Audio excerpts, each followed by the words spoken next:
7 star real estate team ਤੁਹਾਡੀ ਖidmat 'ਚ ਹਾਜ਼ਰ ਹੋਏਗੀ।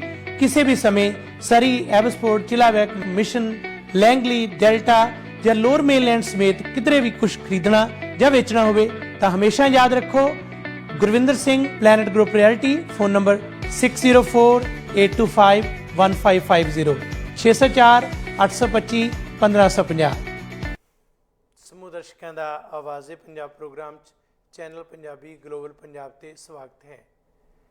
ਇਤਿਹਾਸ ਦੇ ਪੰਨੇ ਸਾਡੇ ਲਈ ਸੇਧ ਦਿੰਦੇ ਨੇ ਜੇਕਰ ਉਹਨਾਂ ਪੰਨਿਆਂ ਦੇ ਵਿੱਚ ਕੋਈ ਐਸਾ ਇਤਿਹਾਸ ਅੰਕਿਤ ਹੋਵੇ ਜਿਹੜਾ ਗੌਰਵਮਈ ਵਿਰਸੇ ਦਾ ਪ੍ਰਤੀਕ ਹੋਵੇ, ਜਿਸ ਦੇ ਵਿੱਚ ਕੁਰਬਾਨੀਆਂ ਹੋਣ, ਮਨੁੱਖਤਾ ਲਈ ਆਪਣੇ ਆਪ ਨੂੰ ਸਮਰਪਣ ਦੀ ਭਾਵਨਾ ਹੋਵੇ ਜਾਂ ਆਜ਼ਾਦੀ ਦੇ ਲਈ ਸੰਘਰਸ਼ ਹੋਵੇ।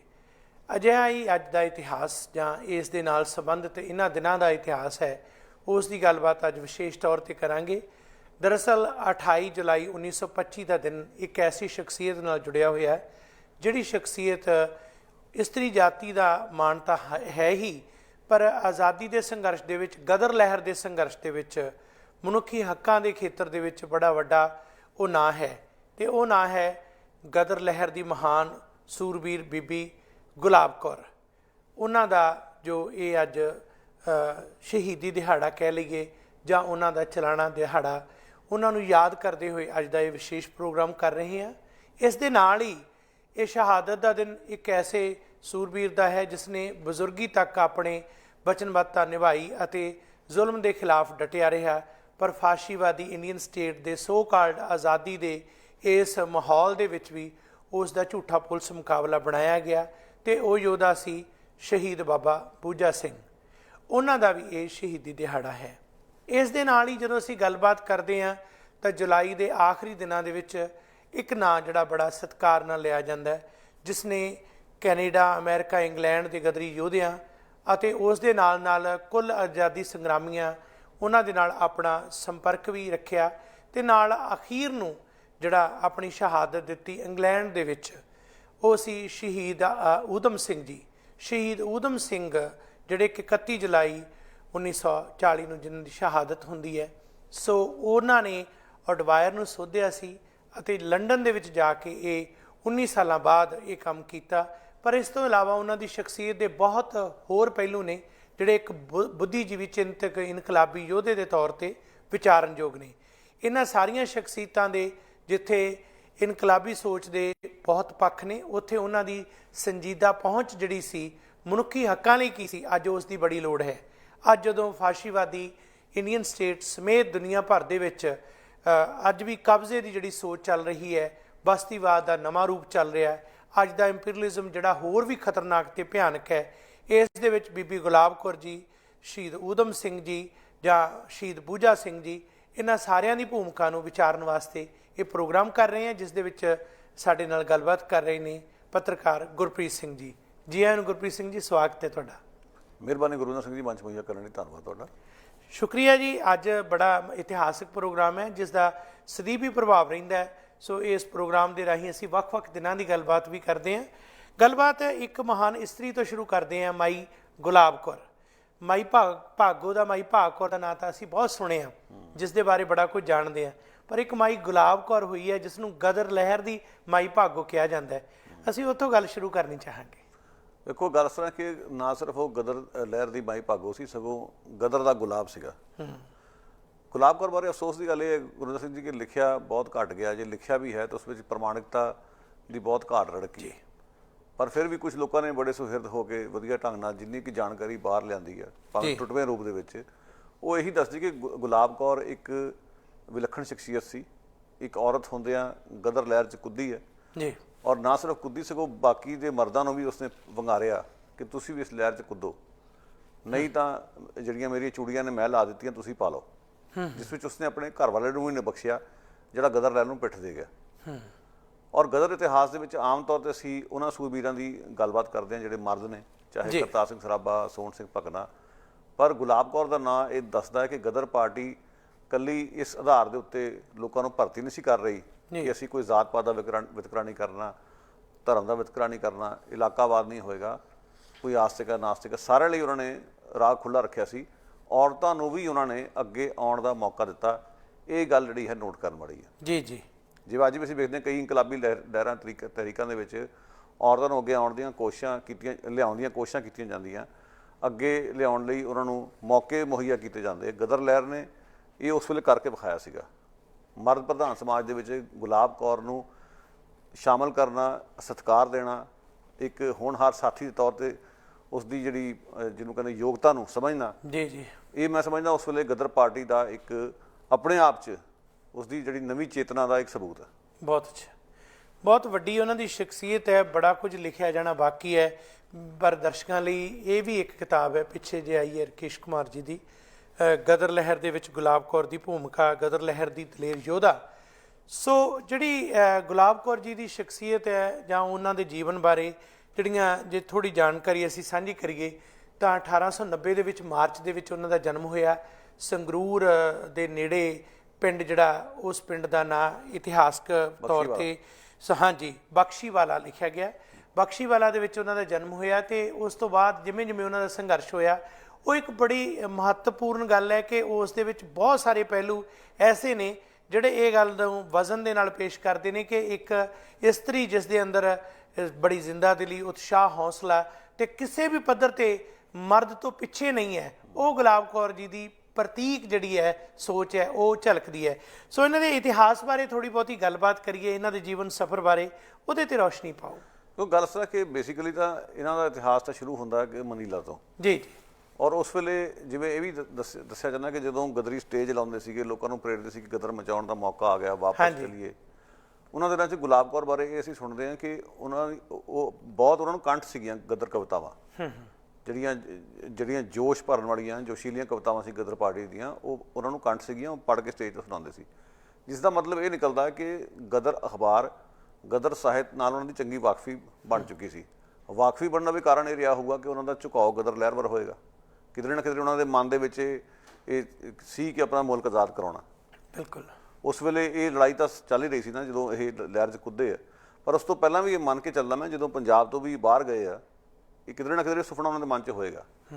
ਕਿਉਂਕਿ ਕਈ ਵਾਰੀ ਅਸੀਂ ਕਹਿੰਦੇ ਹਾਂ ਕਿ ਜਦੋਂ ਬਾਹਰ ਗਏ, ਬਾਹਰ ਦੀ ਖੁੱਲ੍ਹੀ ਫਜ਼ਾ ਦਾ ਮੁਕਾਬਲਾ ਹੋਇਆ, ਉਸ ਤੋਂ ਬਾਅਦ ਅੱਖਾਂ ਖੁੱਲ੍ਹ ਗਈਆਂ, ਆਜ਼ਾਦੀ ਦੀ ਲੜਾਈ ਵੱਲ ਨੂੰ ਉਹ ਆਕਰਸ਼ਿਤ ਹੋਏ।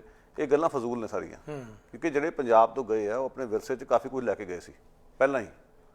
ਜਿਵੇਂ ਸੋਹਣ ਸਿੰਘ ਭਕਨਾ ਹੁਣੀ ਦੱਸਦੇ ਕਿ ਮੈਂ ਪਗੜੀ ਸਮਾਜ ਜੱਟਾ ਲਹਿਰ ਤੋਂ ਪ੍ਰਭਾਵਿਤ ਸੀ, ਸਰਾਭਾ ਵੀ ਇਸ ਲਹਿਰ ਤੋਂ ਪ੍ਰਭਾਵਿਤ ਸੀ। 1907 ਦੀ ਲਹਿਰ ਦੀ ਅਸੀਂ ਗੱਲ ਕਰ ਰਹੇ ਹਾਂ। ਫਿਰ ਉਹ ਆਪਣੀ ਸਿੱਖੀ ਵਿੱਚੋਂ ਵੀ ਉਹਨਾਂ ਨੇ ਕੁਛ ਚੀਜ਼ਾਂ ਲਈਆਂ ਹੋਈਆਂ।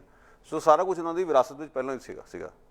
ਹੁਣ ਜੇ ਕੰਮ ਹੋਇਆ ਹੋਵੇ ਤਾਂ ਉਸ ਡੂੰਘਾਈ ਤੱਕ ਬੰਦਾ ਜਾ ਕੇ ਬਿੰਦੂ ਫੜੇ, ਪਰ ਇਹ ਤਾਂ ਸਮਝਣ ਵਾਲੀਆਂ ਗੱਲਾਂ ਨੇ, ਆਮ ਸਮਝਣ ਵਾਲੀਆਂ ਕਿ ਜੇ ਗਦਰ ਕਵਿਤਾਵਾਂ ਉਹ ਬੀਬੀ ਪੜ੍ਹਦੀ ਸੀ ਸਟੇਜਾਂ ਤੋਂ, ਜਾਂ ਉਸਨੂੰ ਕੰਠ ਸੀਗੀਆਂ ਨਾ, ਮਤਲਬ ਉਹ ਲਗਾਤਾਰ ਅਖਬਾਰਾਂ ਪੜ੍ਹ ਰਹੀ ਸੀ ਤਾਂ ਹੀ ਉਹਨੂੰ ਕਵਿਤਾਵਾਂ ਕੰਠ ਹੋਈਆਂ, ਜਾਂ ਅੰਦਰ ਕਣ ਸੀਗਾ ਜਿਹਦੇ ਕਰਕੇ ਉਹ ਕਵਿਤਾਵਾਂ ਉਸਨੇ ਪੜ੍ਹੀਆਂ ਜਾਂ ਉਸਨੂੰ ਸਮਝਿਆ ਜਾਂ ਉਸਨੂੰ ਯਾਦ ਰੱਖਿਆ।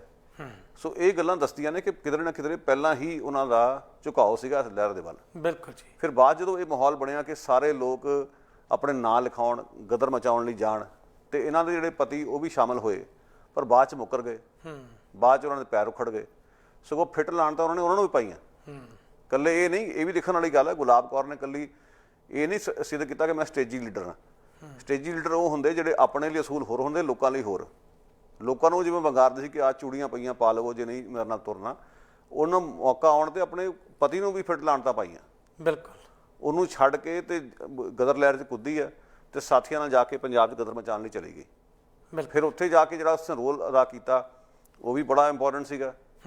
ਗਦਰ ਪਾਰਟੀ ਨੇ ਆਪਣੇ ਟਿਕਾਣੇ ਥਾਂ ਥਾਂ ਸਥਾਪਿਤ ਕਰਨੇ ਸੀ। ਜਾ ਕੇ ਕਿਸੇ ਦੀ ਭੈਣ, ਕਿਸੇ ਦੀ ਮਾਂ ਬਣ ਕੇ ਉਸਨੇ ਕਿਰਾਏ 'ਤੇ ਘਰ ਦਾ ਪ੍ਰਬੰਧ ਕੀਤਾ, ਕਿਰਾਏ 'ਤੇ ਘਰ ਲੈਣ ਦਾ। ਉਹ ਘਰ ਗਦਰ ਪਾਰਟੀ ਦੇ ਕੇਂਦਰ ਬਣੇ। ਫਿਰ ਬਾਅਦ 'ਚ ਜਿੱਥੇ ਮੀਟਿੰਗਾਂ ਹੁੰਦੀਆਂ ਸੀਗੀਆਂ, ਬਾਹਰ ਬਹਿ ਕੇ ਕਦੇ ਚਰਖਾ ਡਾਲਣਾ ਕਿ ਕੋਈ ਸੂਈਆ ਨਾ ਵੜੇ, ਪਹਿਰੇਦਾਰੀ ਕਰਨੀ। ਫਿਰ ਜਿਹਨਾਂ ਲੋਕਾਂ ਦੀ ਭਰਤੀ ਕੀਤੀ ਗਈ ਉਹਦੇ ਲਈ ਵੀ ਕੋਸ਼ਿਸ਼ ਹੁੰਦੀ ਸੀ ਕਿ ਵੀ ਜਿਹੜੀ ਗੁਲਾਬ ਕੌਰ ਹੈ ਇਹ ਉਸਦੀ ਘੋਖ ਕਰੇ। ਸੋ ਉਸਦੀ ਪਾਰਖੂ ਨਜ਼ਰ ਤੋਂ ਵੀ ਗਦਰ ਪਾਰਟੀ ਚੰਗੀ ਤਰ੍ਹਾਂ ਜਾਣੂ ਸੀਗੀ। ਸੋ ਮੁੱਖ ਤੌਰ 'ਤੇ ਉਸਦੀ ਦੇਣ ਸੀਗੀ। ਪਰ ਬਾਅਦ ਜਿਹੜਾ ਦਮਨ ਚੱਕਰ ਚੱਲਿਆ ਉਸਨੂੰ ਵੀ ਹੰਡਾਇਆ, ਔਰ ਫਿਰ ਅੱਗੇ ਜਾ ਕੇ ਕੈਂਸਰ ਨਾਲ 1925 ਵਿੱਚ ਉਸਦੀ ਮੌਤ ਹੁੰਦੀ ਹੈ। ਪਰ ਜਿਵੇਂ ਤੁਸੀਂ ਵੀ ਕਈ ਵਾਰੀ ਕਹਿੰਦੇ ਹੋ ਕਿ ਇਹ ਗੱਲ ਸਹੀ ਹੈ ਕਿ ਉਸਨੂੰ ਜ਼ਿੰਦਾ ਸ਼ਹੀਦ ਕਹਿਣਾ ਚਾਹੀਦਾ।